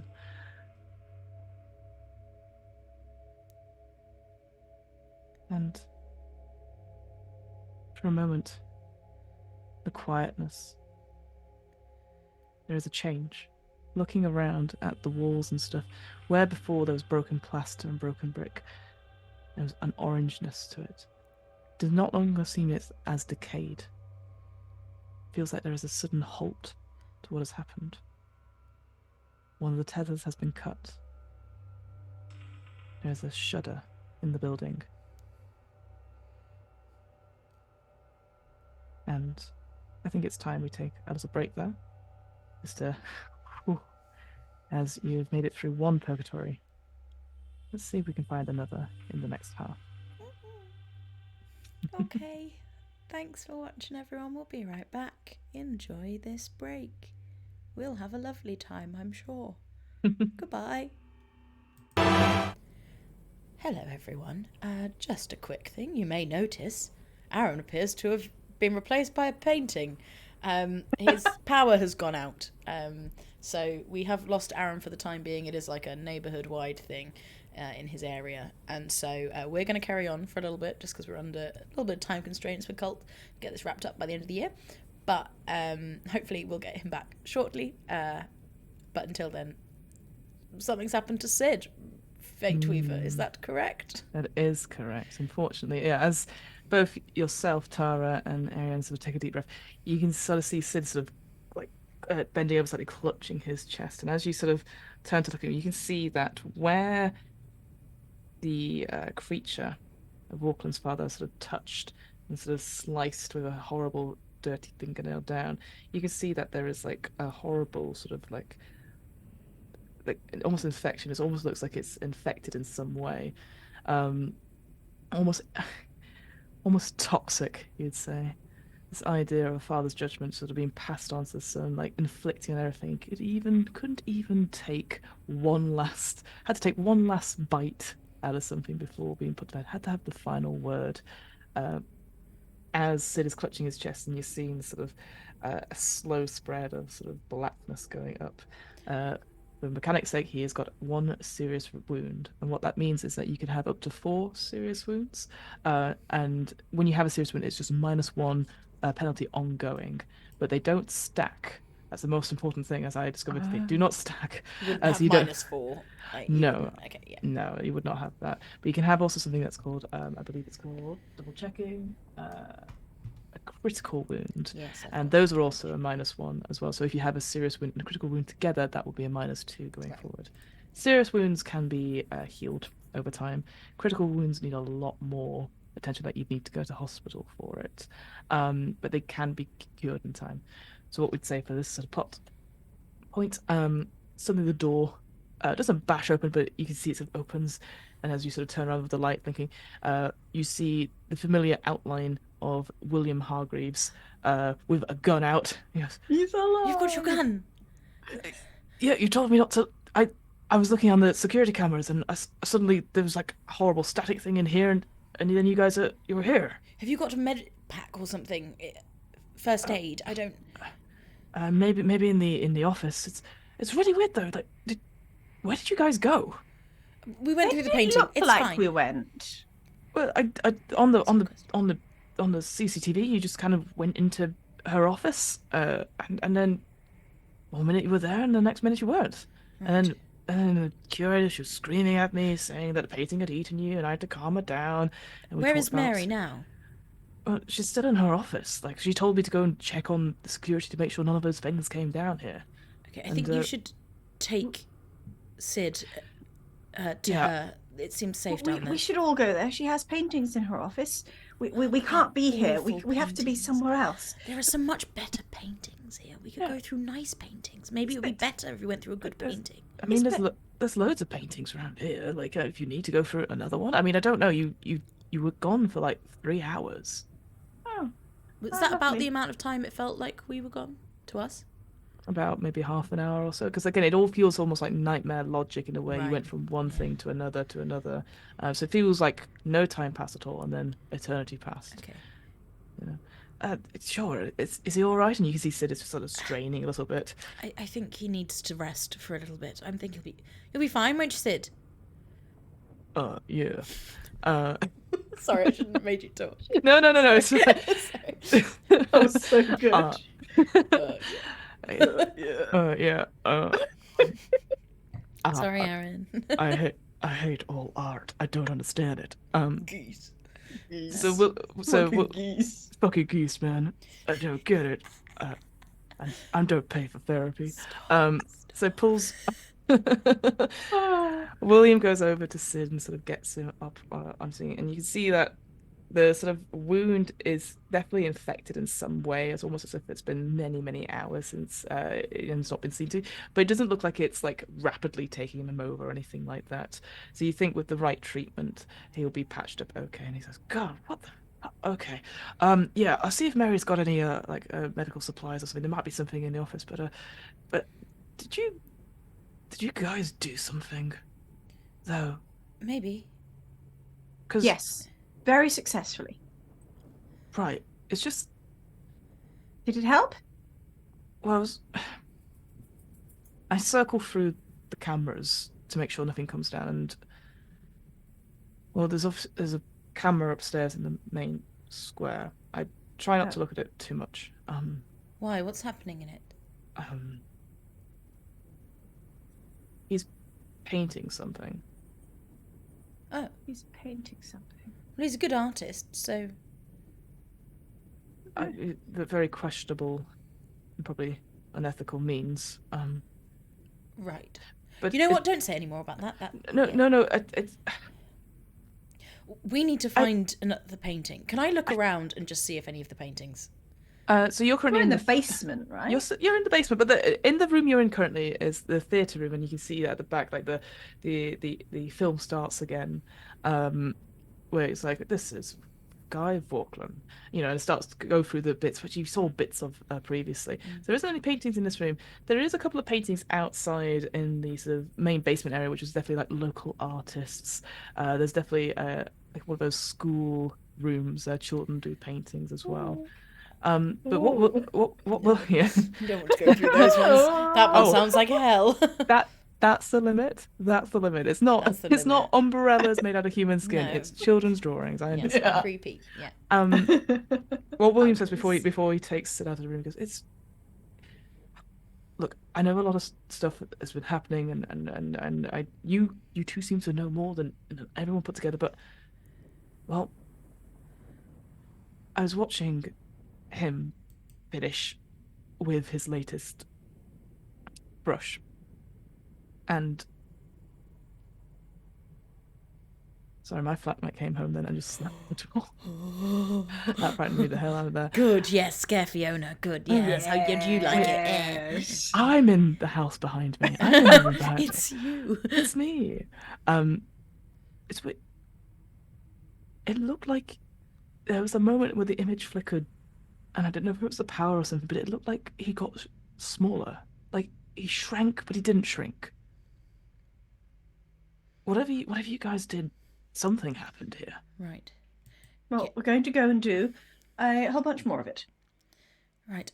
Oh, I don't really like going without Sid. Maybe we should go down to Mary's office and then we can go through a painting. And then, if, Sid, when you feel better, you could just follow us. Maybe that sounds right. Yeah, he sort of thumbs up, like, okay. Okay, right. Let's go there. Yeah. So yeah, you all sort of scuttle across quickly the basement area, which is still dark, again silent. You can hear up top the various cries and screams of these monstrosities upstairs that seem to be patrolling the upper floors. And there's definitely the whimpering you hear of some people from one of the offices upstairs as you pass by Mary's office underneath. And you easily, there's a tap by William on the glass, and sound of a door unlocking, and you're all ushered into Mary's office. If it was in disarray before, no, it wasn't, because it was purely clean and proper and collected, right? I described that. It's in complete disarray now. What's notable is that the painting that you went through is now off the wall completely and has been ripped apart.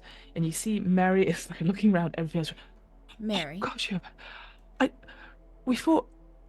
I tried to go back after you, and it wouldn't let me. I couldn't get through, and I just thought maybe there's something else, and I tore my thesis trying to find you guys. That was your thesis? Yeah, I did a whole big thing about like watercolor arts and like showing like the different patterns of Monet. Sure. And... have you got another painting in here? Not in here. No, that was the only one. Brilliant. Sid needs to rest. Oh God, Sid! And it obviously clicks now that like he's like, okay, and it sort of like sits down, and she rushes to the sink and gets him a glass of water. You can see that there's definitely fever spots on his brow now, like a bit of sweat that starts to sort of cool down. He's like, oh God, what happened? What And then Hargreaves like, look, we'll take care of Sid. Don't you worry.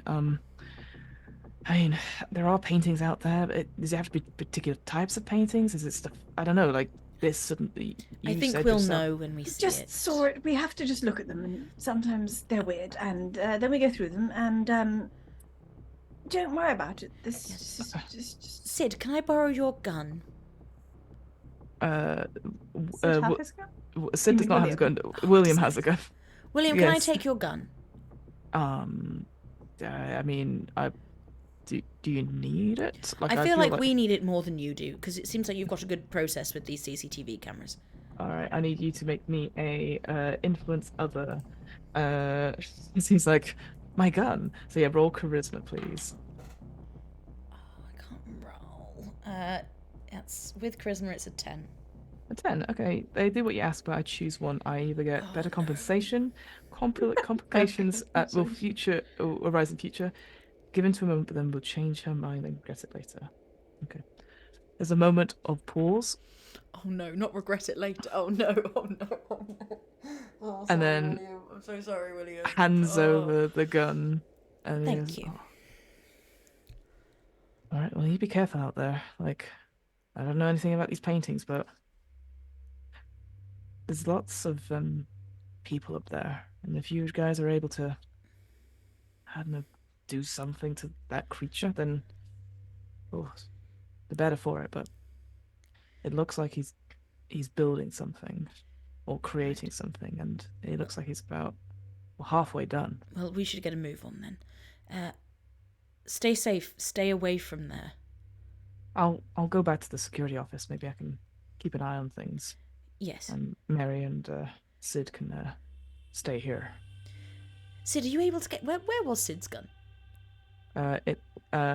Sid recounts flawlessly that he had it in the bathroom upstairs. Okay. Yeah. Maybe we don't go back and get your gun. Okay. No, that's fine. Sid, when you come through, I'll have a gun, so that'll be better.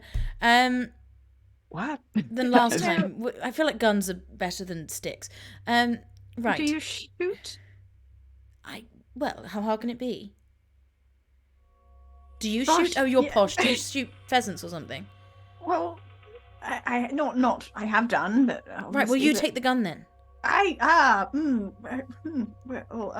Right. If you're not going to take it, I'll keep it. No, I didn't. All right, I'll just don't. Okay, I just want to. Let me just show you the bits of it. Right. Fine. Yes. What's this button do? Bye. I'll just show Sid her the actually bits of it. does. No. I'll just tell her about gun safety. Just the safety and the trigger. That would be. The Yeah, main two, yeah. I think you do as much as you can. Point it at people. Well, unless unless kill them. yes. Okay. Yes. Well, it seems fine. Look, would it make you feel better if I take the bullets out of it? No, that would be a silly idea because then it would be any good. No, that No, okay, wouldn't yes, no. be Sorry, useful. I know how No. guns work. You Yes. go ahead with the gun. Yes, I'm sure you'll do excellently. Great. She doesn't have like a bag that will fit a gun. No, So she's your just bag is holding too it. small. You've got Holding it. You don't have any. I think unless you've told me otherwise. I don't know if your dress has pockets. It absolutely doesn't. It is very, I believe I said tight fitting. And So, yeah, you might have to put it in like there's one in of the these cleavage. areas. Yeah, Yes, I'll put it in the put it there. cleavage. There we go. the most dangerous place to put a gun, but it's fine.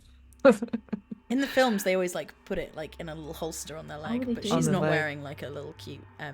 What are they called? What are they called? I- Garter. Garter. But Yeah. I don't think she'd be wearing a garter because it would ruin the line of the dress. It really would.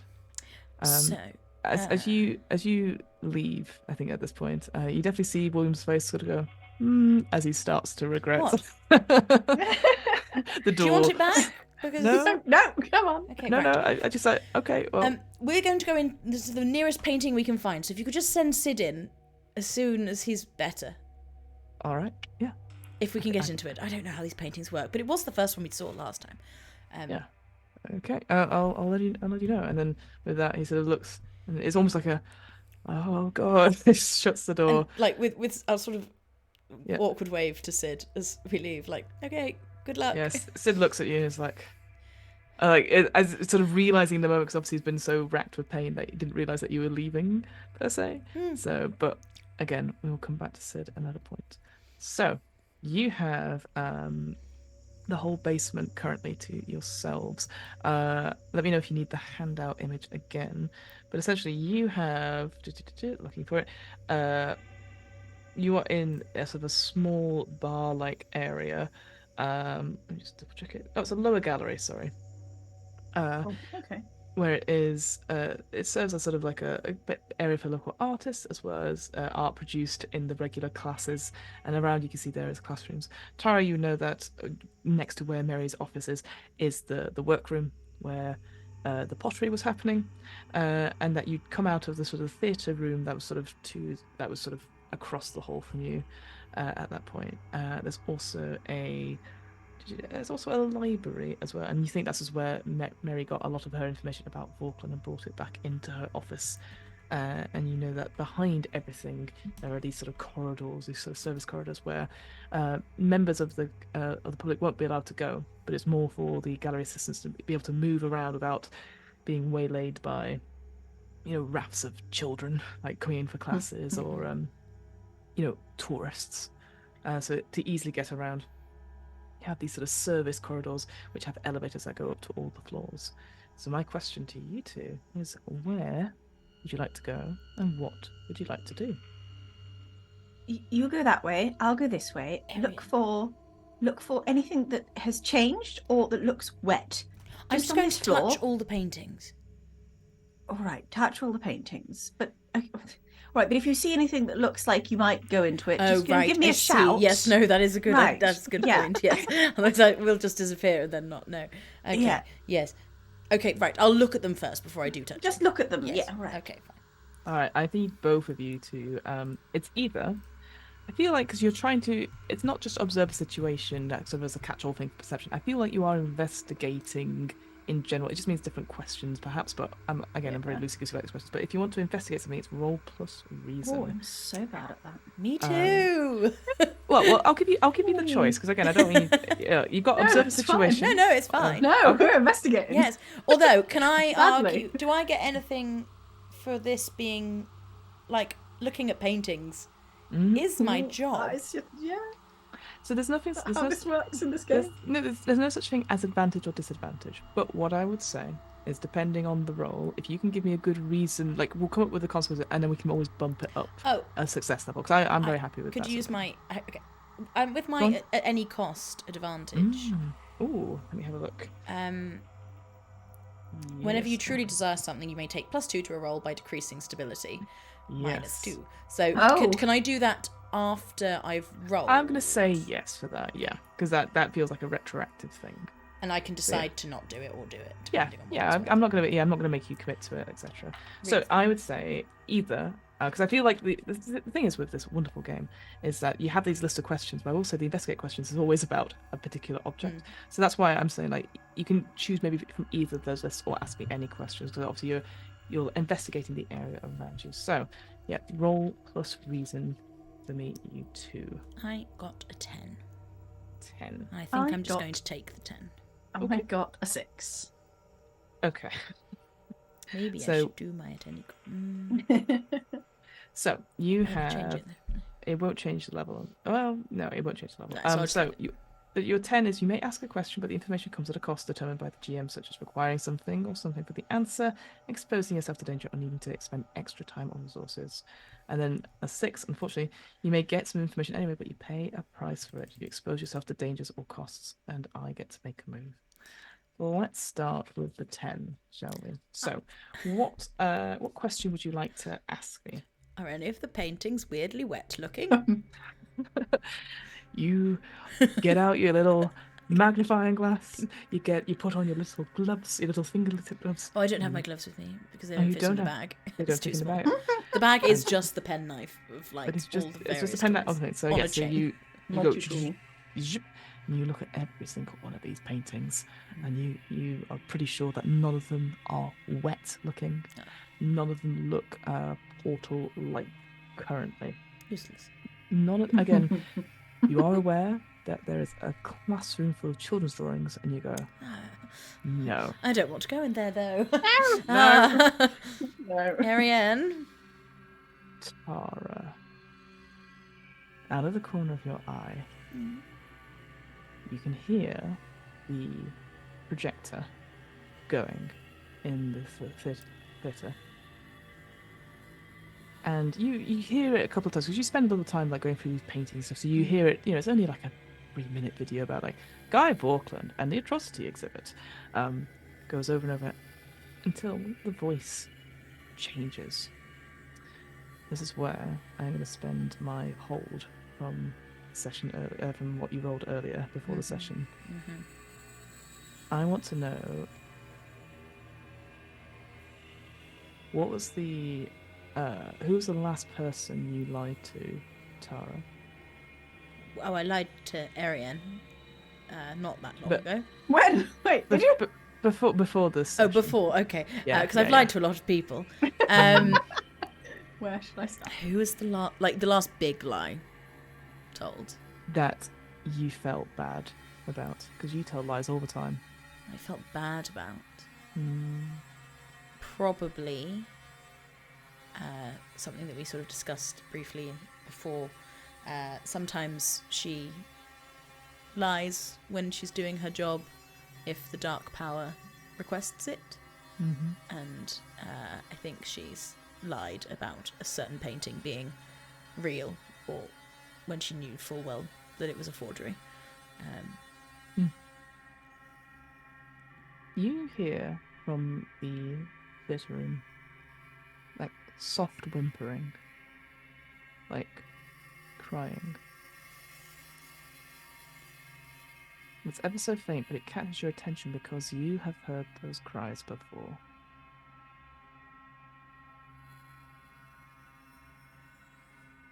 I'll go in. As you step into the theatre, a film is playing, a black and white film. and the scene it plays on the wall is of a warehouse, one that you're very familiar with. There's a chair in the center, which is sort of like is the main focus, the depth of focus on this chair. And tied to the chair is a woman, barely more than 18, 19. Long flowing hair, her hands behind her back. You recognize this as another art dealer, another consultant that had come to you in a moment of sort of, well, not weakness, but sort of privacy to ask for an opinion on something. She wasn't sure about a certain artifact that maybe had somebody was trying to buy from her and that she was getting odd vibes, so could you check it? And you were told to lie to this person. And you did. She trusted you. You didn't even get her name, really. Just barely. Just a child. And as she sobs, the frame sort of cuts up closer to her. And you can see that the hair looks like it has been yanked out at various parts. And as she sort of looks up, you can see that bits of her skin sort of falling away from her.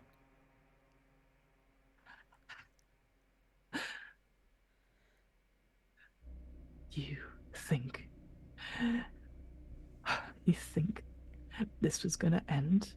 That you are going to get away with this? We know who you are, Tara Atkinson. And we are coming for you. And your patron can't stop us.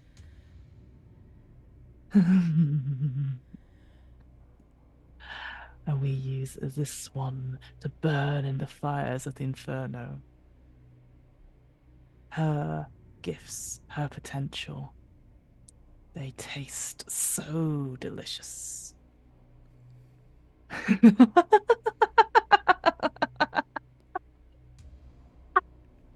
Run out the room. -1 stability. Yeah.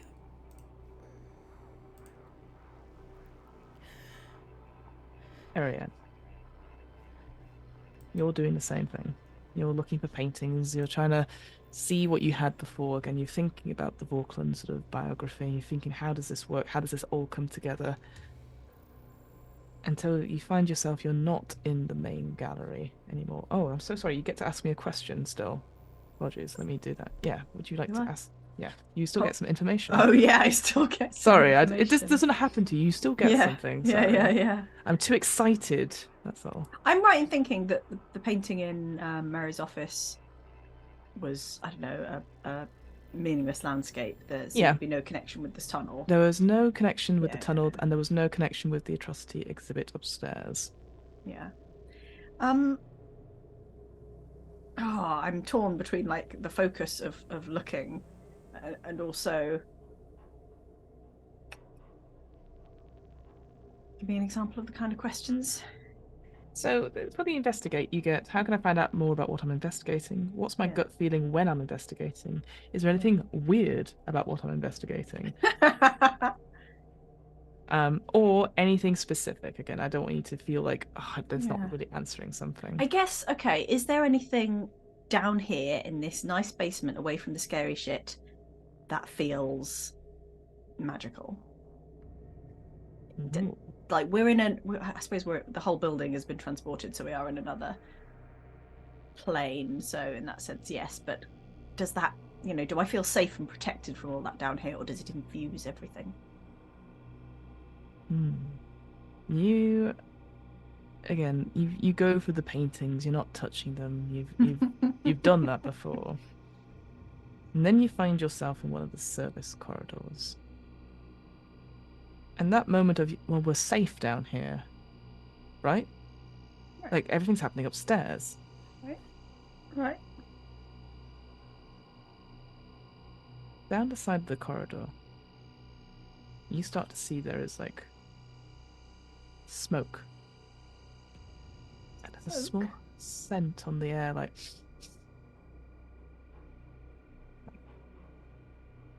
the smell of like a shot, like gunpowder going off. You start to taste the acidity of the smells and stuff that's slowly coming from around this corner. And as you carefully go to look, suddenly you see that this part of the corridor sort of fades away into nothing, into almost like a mire of gas and mist and mud. You think that paintings may be one way, but the way the place is disintegrating around you, maybe the art gallery itself has become more and more abstract in its portals. Then there is an explosion. And it is so loud, Erienne. So loud. And you see someone reach out of the darkness to you.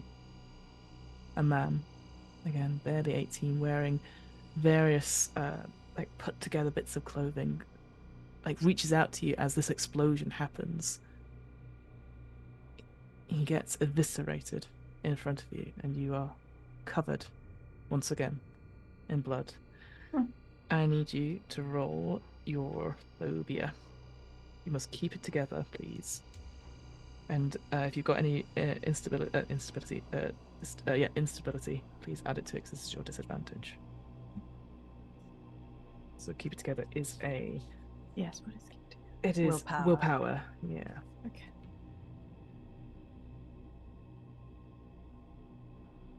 Well, 12.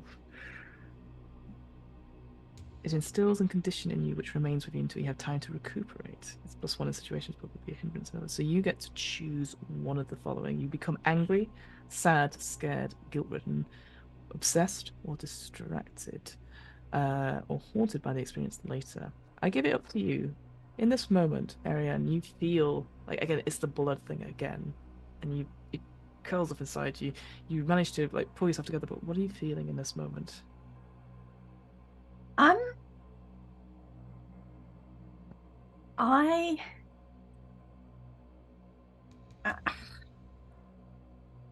I know that there is this power that I've been avoiding and escaping and running from.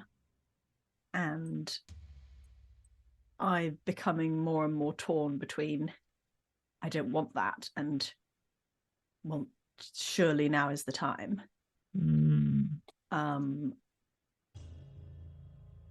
So my other disadvantage is haunted, which is whenever you are distracted or weakened, both of which seem to currently apply. Yeah, roll plus 0. Yeah. And I feel like I'm Erienne's open to it. Erienne's fighting that instinct to say help, to say I've grown up hearing about this power, and now surely that can be of some benefit to me rather than just something that's waiting for me to do its bidding. Okay. Tell you what then, I really like that as a thing. Rather than getting one of those conditions, then we'll go for that mixed success and on the haunted, which just means I take 1 hold. Yeah. I like that a lot.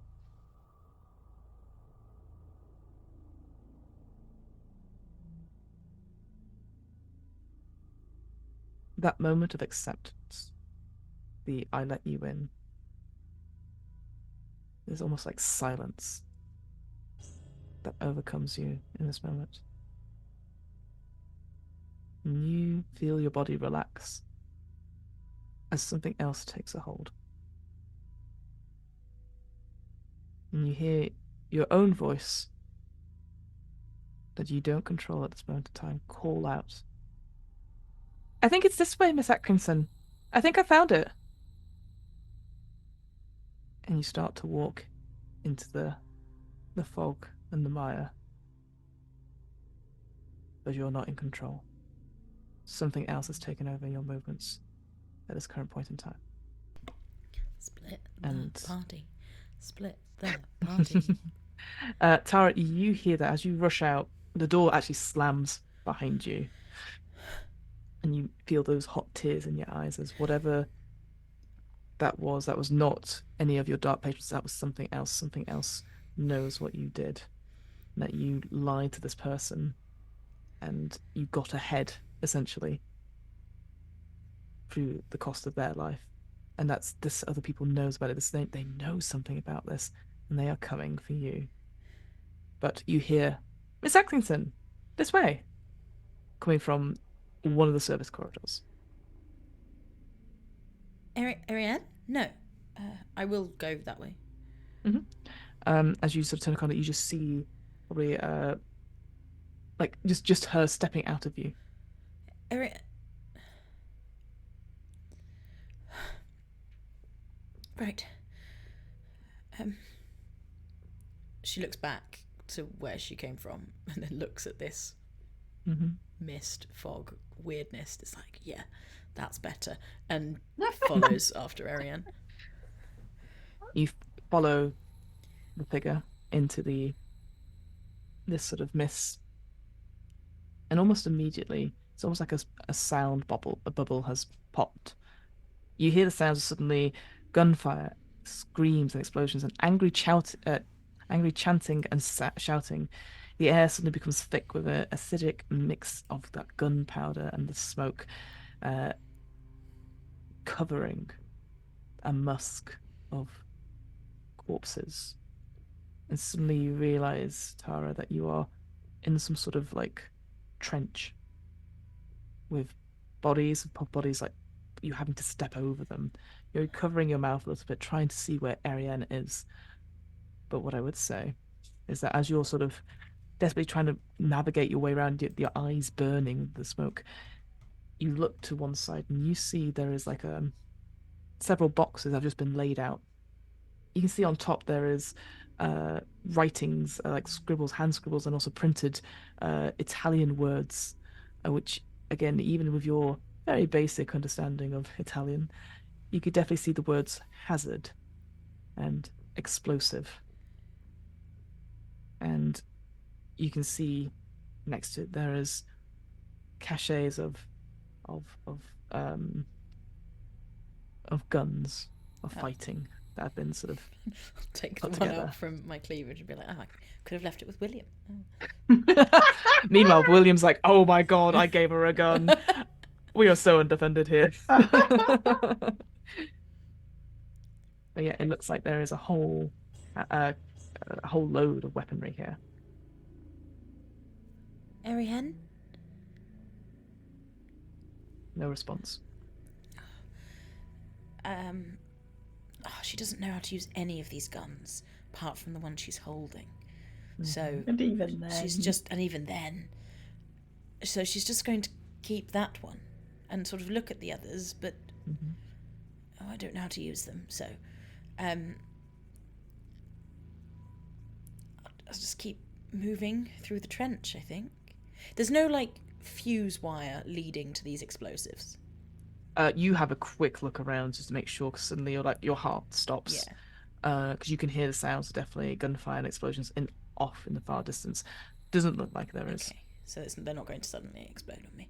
Okay, great. And it's just in a trench. There's no sort of Currently, yeah. anything around. Okay, I'll just keep moving through it. Yeah, you keep moving through it, and it's hard work. In my stilettos. In your stilettos. Maybe at some point or another you squelch down and you know you've gone through some poor corpse's thigh as you have to Sorry. wrench out. You try not to look down at this point. You just use your peripheral vision. Erienne, you feel yourself taking choices and walking around, but almost with a new observation a little bit, almost like a ring at the side of your thoughts. Like that you're seeing things properly for the first time, that the smells and the sounds, they are dulled to you. You know they're there. At one point, you feel the body move and step back, as suddenly there is a rush of people. You can see all sort of dressed in various, you'd say sort of, for you, old-fashioned clothing, but definitely poorer clothing, rushing ahead with weaponry, trying to fight off something. You can see there's shouts of like liberation, salvation, rights for all, as they are starting to pile in onto whatever it is. There's clashes of people, and then you find yourself walking. Where do you find yourself walking? Ah, yes. The area where you are, it opens up and becomes almost a square where you see various spikes, various places to, well, where normally one would nail like pamphlets or leaflets or notices. Except what's been nailed to them is people. You can see there are, various limbs been attached to various bits. But Erienne, some of these people are still alive. And with a really bad sinking feeling, you recognize some of these people. Closest to you on one of the spikes is a very young woman who's wearing a very smart, or not a suit per se, but what once was a white shirt, and clearly had some sort of apron on. And you notice that this is a lady that served you hors d'oeuvres earlier that evening. Next to her, you see the lady that tried to give you a handout. Maps lady. Is it Maps lady? Maps lady. No, it's not Maps Lady, though, is it? It's just.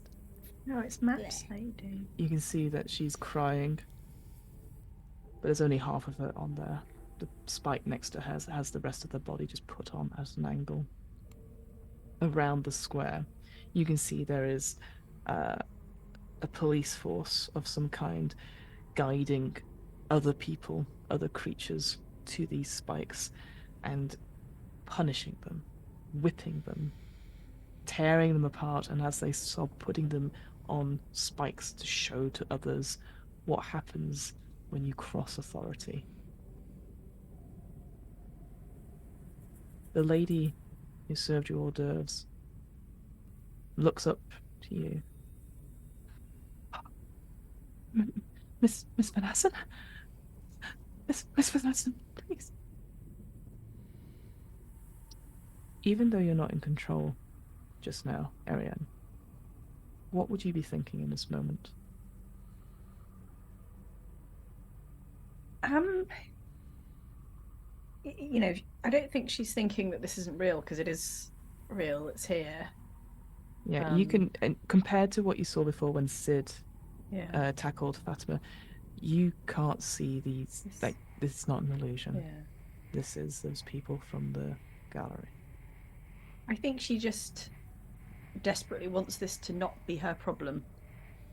Throughout life, when problems arise, they are someone else's issue. And as the time has gotten closer in her life where something is expected from her, she's decided she's going to leave it. Nothing should ever be her responsibility. It's not. She's not expected to do anything. How could she be expected to do anything? There's nothing to be done.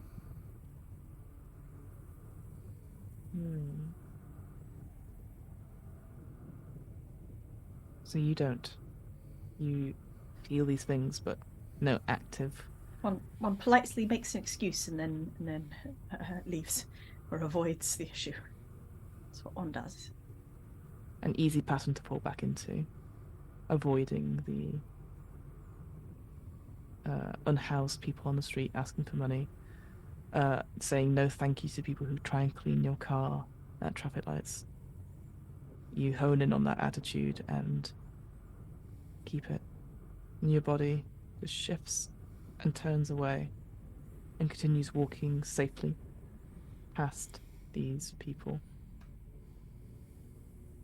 And they don't cry out after you or beg you to help them. But even Erienne can't help but hear this quiet sobbing of the girl that served you hors d'oeuvres as she's left alone and innocent in someone else's hell. And you continue walking around the square, letting whatever it is guide you to the next tether. Tara, I need you to make a roll. Okay.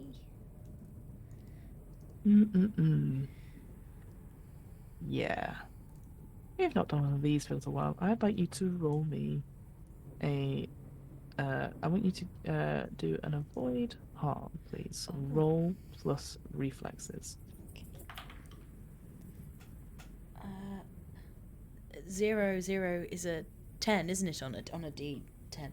Yes. Oh, very good. Avoid harm is 19. Whoa! I was just like going like 0, 0. I'm like, oh my god. I was like 0. It's a 0. No, but it's a dead. double 0 because that's the 10. That's the top one. The Yeah, 10. yeah, yeah. Yes. We all got very excited. I was like, oh god, are you dead? Oh. Kill that. You are being very careful. You're trying to make sure that you're not going to run into anyone because you are suddenly aware of this warfare happening around you. And thinking back to the bibliography or the biography, sorry, you suddenly clicks to you that this is probably Milan, Right. a place which was full of civil unrest and turmoil, the years of lead, where activists crashed and smattered it with people of authority, with a little bit of maybe the after effects of World War II as well, coming from the trenches as well. Maybe Vaucland had something to do with that, you're not sure. But it is then where suddenly, you out of the corner of your eye, because you're so on alert, that something comes towards you quite quickly. What do you do to dodge out of the way and not take any harm in this flow? What is it that you do I think she to get the upper hand on this moment? probably falls. Even if her stilettos just suddenly sink into the ground or something, and just her height drops like a good at least 3 inches, if not 5. And That's so cool. I love that. You maybe slip a little bit, and this horrible hand reaches out to you, to sort of like, it looks like he was going to grab your shoulders, and you can see in one hand there is like a palette knife of some sort. But you manage to sort of duck and get away. And it's, I'm sorry, mademoiselle, madame, I just, if you have some coin, I would very much appreciate it. No, I have nothing. Sorry. I've only got a small bag. It's got nothing in it. And and out of the darkness, a beggar appears, a very sort of like dirty one with a gentleman that seems to have a long beard, which is full of like paints and pigments, and you can tell like he's holding on to these various things. As, I didn't mean to frighten you. I just, any bit of coin or bread. It's quite a hard time here. Yes, and I will take out one of the coins that I picked up. Very good.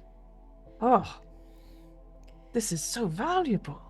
Oh, madame, this is far too much. Please, at least let me. No, it's fine. Honestly, No. please. And he rummages around in some horrible bag and he goes, it is maybe one of these I have left. I can, and passes over to you a drawing of a thing you recognize. It is a drawing of sort of like the anatomy of a man standing, sort of like arms stretched out, legs stretched out in a certain way. It is just one of the basic versions, but I was hoping to really expand on it. Are you? Sorry, what's your name? I mean, you can call me You can call me Mike if you like. Wait, no, now I'm confused. Michelangelo? Well, yeah, if you want to use full names, yeah. Caravaggio, yeah. Oh, you're Caravaggio. Right, Yeah. yes, of course you are. Of course you're Caravaggio. Why wouldn't you be Caravaggio? That makes perfect sense for what's happening right now. Does it? Hello. Okay. Thank you for this. I mean, you gave me the coin. Yes, Like, have you got any more? Actually, I've got another coin. Could I... Oh, I mean, sure, sorry, what? Just... I do want to assume, lovely lady, but, why are you here? You seem, I don't wish to judge, I don't know. I'll hug him. Yeah. I'm hugging Caravaggio. Yeah, Okay. you are. Oh. He sort of goes, yes, this is nice. I have not been hugged by a beautiful lady for some time. Can I ask what year it is? And gives the year of the lead. But Caravaggio was dead then. Hmm. Oh no, okay. That doesn't make any sense though. I mean, I don't know what to tell you. I am here. You've hugged me. Very, very nice. Yes. Right. Sorry, yes. If I give you another coin, can you give me another drawing? Just anything, scribbles, whatever you've got. And if you could sign it. Sign. Yes. I mean, do you not want help to get out of the... That would be lovely too, actually, but Okay. really would love the paintings. Okay. In fact, how many do you have? I mean, that was the one I had just now. But I have a whole sketchbook back at my little A hovel. whole sketchbook, yes. A whole sketchbook, yes. Maybe we should just go that way, and maybe we should just quickly take a little break. And Yes, that we'll sounds good. Just be right back, everyone. We're back, everyone, and Aaron's back. Hooray! Welcome back, Aaron. Hooray! Yay. I believe I was hugging Caravaggio.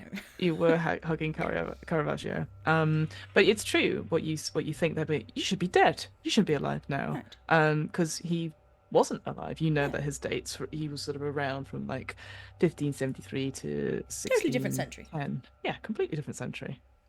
I'll still take any paintings. Of course, beautiful lady. Of course, for you. I've got beautiful flower. earrings. This necklace. I think they're worth quite a lot. All right. These are real diamonds. Great. Where can I spend them? That's totally up to you. I'm sure someone will buy them off you.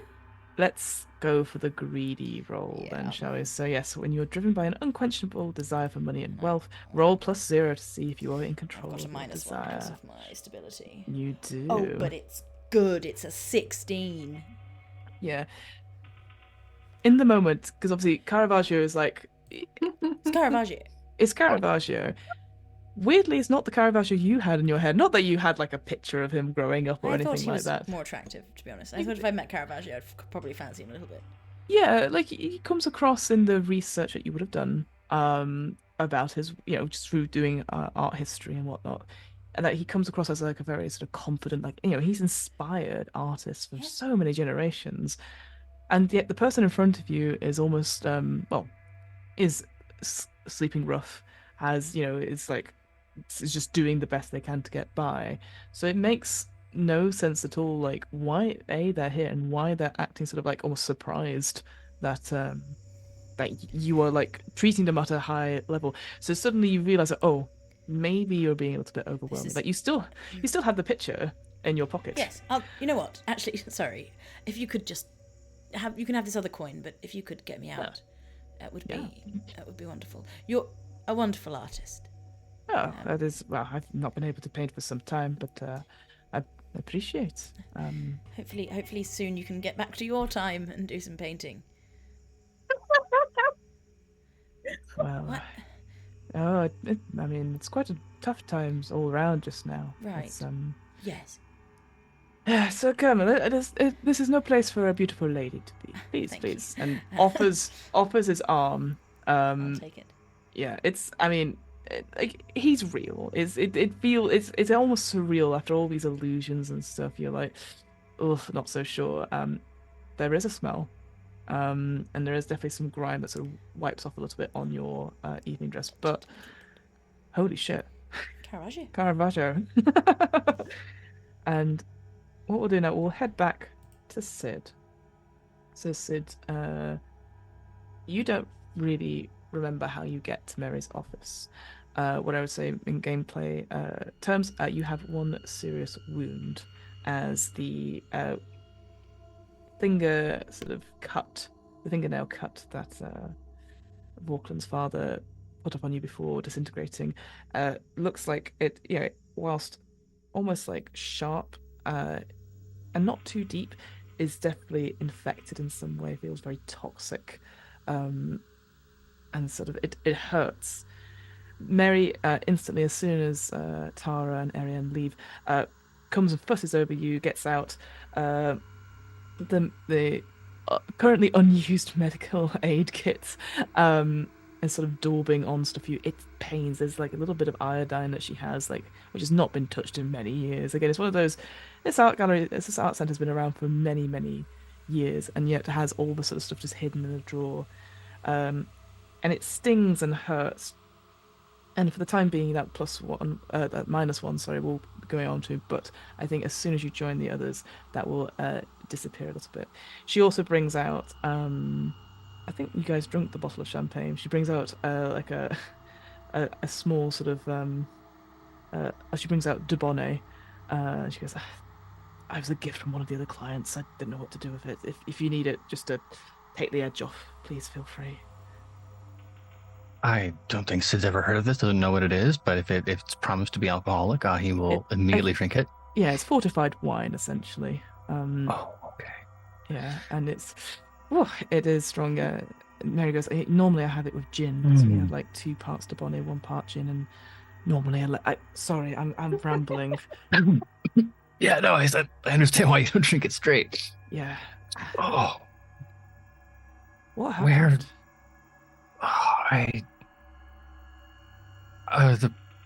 The painting and Paris and he'll start to recount the story of it, but just like in little disbelieving fragments.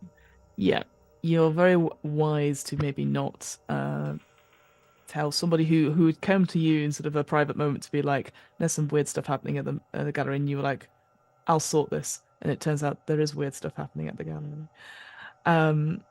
You can see our eyes widen. I would ask, would you mention Fatima?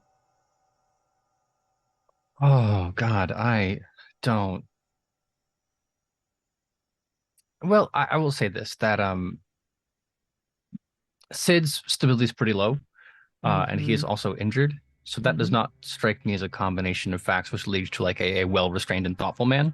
Which I expect is probably also the reason that Erienne and Tara were like, you sit, we're gonna go. Yeah. And also Mary is my +2 relation, so she knows me kind of better than anybody else. So I think that might be what causes the conversation to go that way. There's a few little details, but he is so fixated on Fatima, and then says, and then I saw her, and then maybe not the entire description of how she melted into clay, but like enough to connote something really bad happened. Mary is silent. Like she fusses over you until you start talking about Fatima, and she goes so quiet and holding your hand. I know I never wanted to pry, because I know she was special to you, as your partner, and you don't have to say.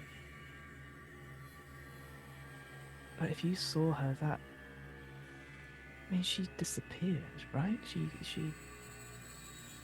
went missing, and then you see her. What does that mean? I'm learning on the job here, Mary. Taking another drink, now having acclimatized to the flavor, there's less of the sharpness. She said it's dark, and that there's a master. She mentioned a name, and I think so. It'll come to it eventually. Yeah. Something the wanderer, the dark and the wanderer, and The Wanderer. and she's Yeah. Wait, there's you're making a face. Well, the Wanderer is one of the paintings. And she goes and she goes to one of the handouts. She said, "Yeah, the Wanderer, framed in the moonlight, a robed figure traverses a vast desert, seeking an indistinct city. Is said to represent the intelligence or intellect. That's here in the gallery It's upstairs. with the others. It's one of the bigger paintings. And she's inside it. Where did Tara and Erienne, where'd they go? They said they were going to go find the next place, the next bit. They said they were going to go. Well, they had an argument about whether or not they would touch paintings or not.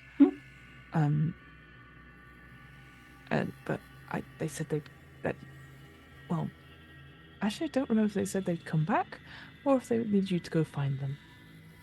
Oh God. Maybe. I mean, they're capable of whatever, and so it's up there. Is there this is a me question. Did we ever make it into the security office? Yes. William Hargreaves is in the office, and one thing again you would have missed, unfortunately, because you were in your catatonic state, being pulled out of the theatre, is that William Hargreaves has been watching the cameras, and he said that when you guys had arrived back, there was a shudder in the building, and for a moment it looked like the creature that was painting upstairs, Walkland. First of all, it looks like they've done about halfway through the ritual, but also it seems that for a moment they shrunk, but didn't shrink. So whatever you did in Paris has had an effect here on the real world, or in the art center. Well, against my personal better judgment, but understanding how Sid feels about his obligations, I'm going to thank Mary for the drink and set it down. I want to go look at those cameras, because if there's a way to get to that painting without crossing paths with something terrible, or like, I don't know, a couple terrible things is fine, but not all of them, I have to go. I don't think it's the kind of man who explains himself. I think it's the very noir, like we make pointed eye contact and we nod because she knows what I have to do, right? Yeah, she's gonna. Where are you? And you're already out of the room. The door shuts. And you make your way across. And I think, just being aware of time, you start to make your way across. Let's go back upstairs and sort of settle on our final scene of this session. So, let's see.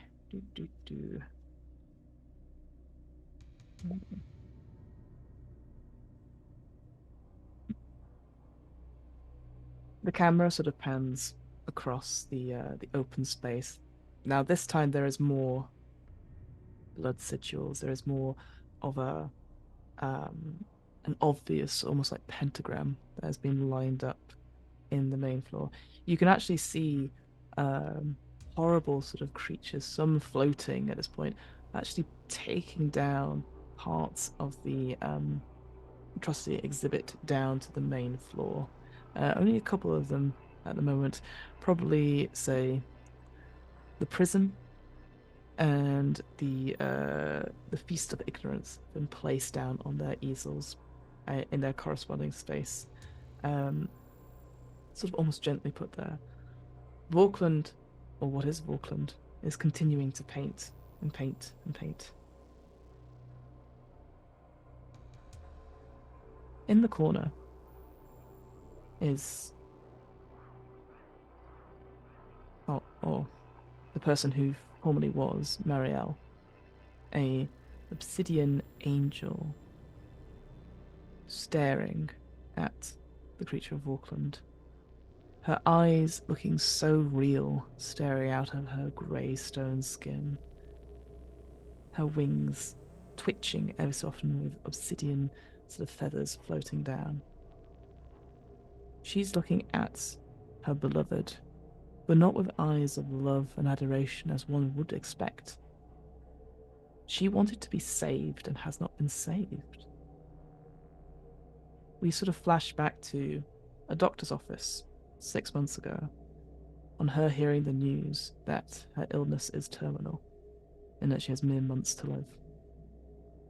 We flash back to a choice she makes about Falkland and her life with him and how he discovered something. We flash back to a moment where she decides that in order to be reunited and to be saved, she must bring him here and sacrifice everything. But now, the moment is here. She has been saved. But at what cost? With a cry, her wings beat as she flies and heads down towards the basement. And that is where we're going to end this session of Cult Divinity Lost, the Atrocity Exhibition. I apologize, we ran a little bit late, but I think we've done all right, chaps. We've got it all set up. Don't come down here. It's nice up there. Stay. Stay up there. Stay Up up there. That's where Falkland is. We You love like Falkland. that. Go Yeah, see he's Falkland. great. You love Falkland. Yeah. Oh, Happy see music. Go. Falkland. Yeah. Oh, okay. Okay. You just telling me about the happy music relaxes me, even though I can't hear it. It's only going out on the stream. Yeah, you can sing it to me. It's really calming. Thank you. We should get different happy music that isn't just the Starfinder music, but I just had it to hand Oh, on the I first think it's episode. fine. And so I'm like, use it, go. Right. What do we do now? We do a wrap up, don't we? We do a wrap up, yeah. Are you guys okay? Yeah. Thank you for watching, everyone. Thank you for joining us. This is most likely going out on Tuesday the 12th of December. If that is the case, tomorrow we have, very exciting, Yay! we have Blood on the Clock Tower. It's a special stream. We added it in because we didn't have time to do a Christmas special this year, and so this is our little extra bonus stream. It might be Nice. Christmas themed, it might not. You might, we'll find out. Aaron will be playing. Aaron is joining. That's nice. Yeah. I want you to know I picked out an ugly Christmas sweater to wear because I assumed it might be Christmas themed. So, I think but it will now be, you yeah. you have to go let everyone else know because if I'm the only one who I will shows up in let the ugly everyone else know. Christmas I will let sweater- everyone else You know that it's like, well, there's someone that's wearing an ugly Christmas sweater, and you know what? Who wears ugly Christmas sweaters? Demons. Demons do. And also we've got lots of lovely other guests. I won't name all of them because some of them we're still waiting to hear on. But very excitingly, Dr. Simon Clark will be joining us. He's back, baby. And we're very excited to have him back and to murder him, maybe. Unless he's the demon, in which case Has he he might be ever murdering played? people. Has he ever played? He's not. Have you played before, Aaron? No.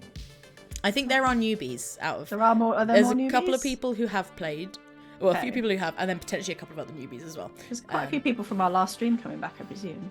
There is a few from our last stream coming back as They'll well. have their experience Yes, yes. from last time. Yes. That's lots If you're watching this on catch up YouTube or podcast, the Blood and the Cocktail streams are. Oh no, They'll they be are on going YouTube. on YouTube. Yeah, My they'll be mistake. on No, I was going to say they're Twitch only, so look out for No, more. they go on YouTube. They do very well on YouTube, so please go like and comment Yeah, on go them do and help it. them do even better. And then if you want to find out more about us, I mean, you're here, you're on episode 3, but you never know, you might get not here? know. How did you get here if you don't know who we are? You can find us all over socials at RPGeeks D&D. We've also got a website, rpgeeks.co.uk, and we're on podcasts, YouTube, Twitch, Twitter, not X, whatever, bullshit, Instagram, TikTok, Patreon. We have a Patreon. Oh, Which we have a Patreon. brings We need to me do the to- Patreon thing. Oh, look at that Our seamless. Segways. Seamless. Our 3 patrons for today. Oh, we have to I've come up lost with a track thing, of who don't has we? and hasn't done making up an art. I think we've all done it. We've all done it. Yeah, we've Yeah. all done it. I did one last time. I remember that. I think the three of us did one, and you didn't last time, Shamli. So I think you have to do I that. shall start. And I am going to start with our first patron thank you shout out, Cassandra Calamity Cass Toledo. Yes. Now Cass is world famous due to being the artist behind our long campaign art. So our first Braxigantu campaign, gorgeous artworks. Starfinder. Oh, I love them. And then for our Starfinder, 3D. They were they were in 3D. Our characters been in 3D. So given how gorgeous Cass's artistic skills are, I feel obliged that her art piece in the gallery is Tiny little. I'm thinking maybe a raisin on a plinth. Oh, And you just are look at making it, it it's basic. just- Okay, are we doing Yeah, modern yeah. art for these ones? I think we should do modern art. Oh. It's a raisin. Yeah. And she knows what it means, and it's very deep, and it's good. It's really good though. Nice. But yeah, Love it. just for the contrast. We've also got Keegan Amreen. Woo.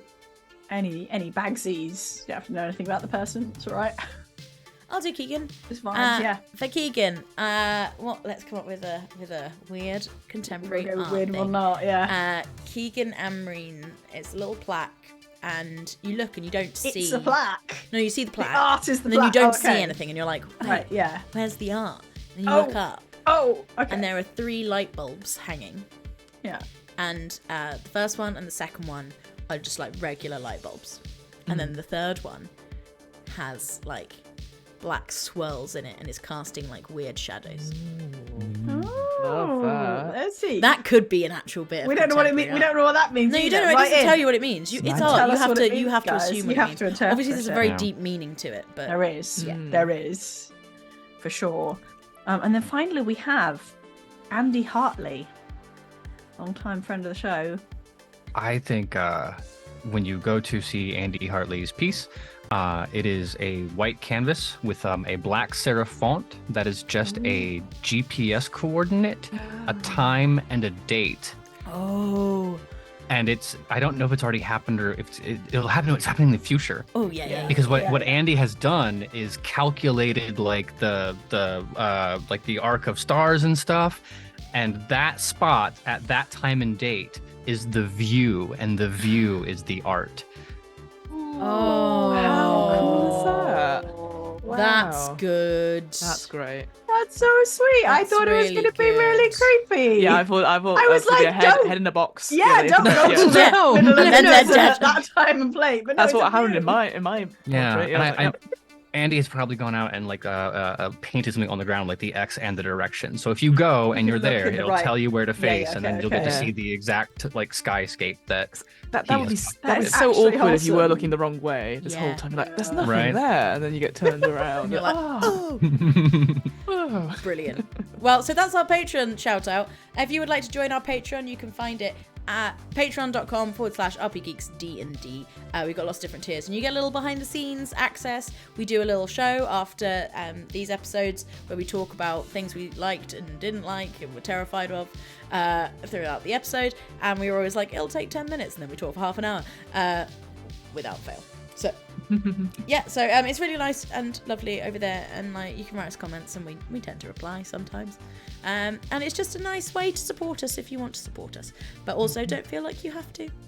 You can also join for free, so you don't really get much for that because we keep most of the things behind the paywall on Patreon, but you can just sort of be a free member, and I guess if we do updates and stuff, you I can wasn't see sure that. about the. Yeah, you do can like do it. that. We've We could put gained more a few updates free there. members recently, and thank you all to our free members. Should we put updates there? Because we put updates on our Discord generally. Yes, well, I think Discord's for like we could available do to everyone. Patreon updates there for sure. Yeah. But maybe, true. yeah. Our Discord does weirdly live within Simon Clark's Discord channel, so find it. Yes. It's in there. Oh, And yeah. I think we should wrap it up now.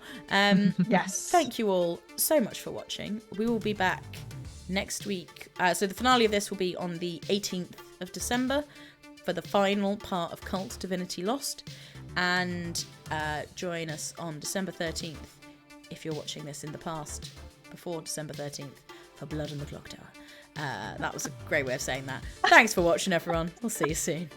Bye. Bye.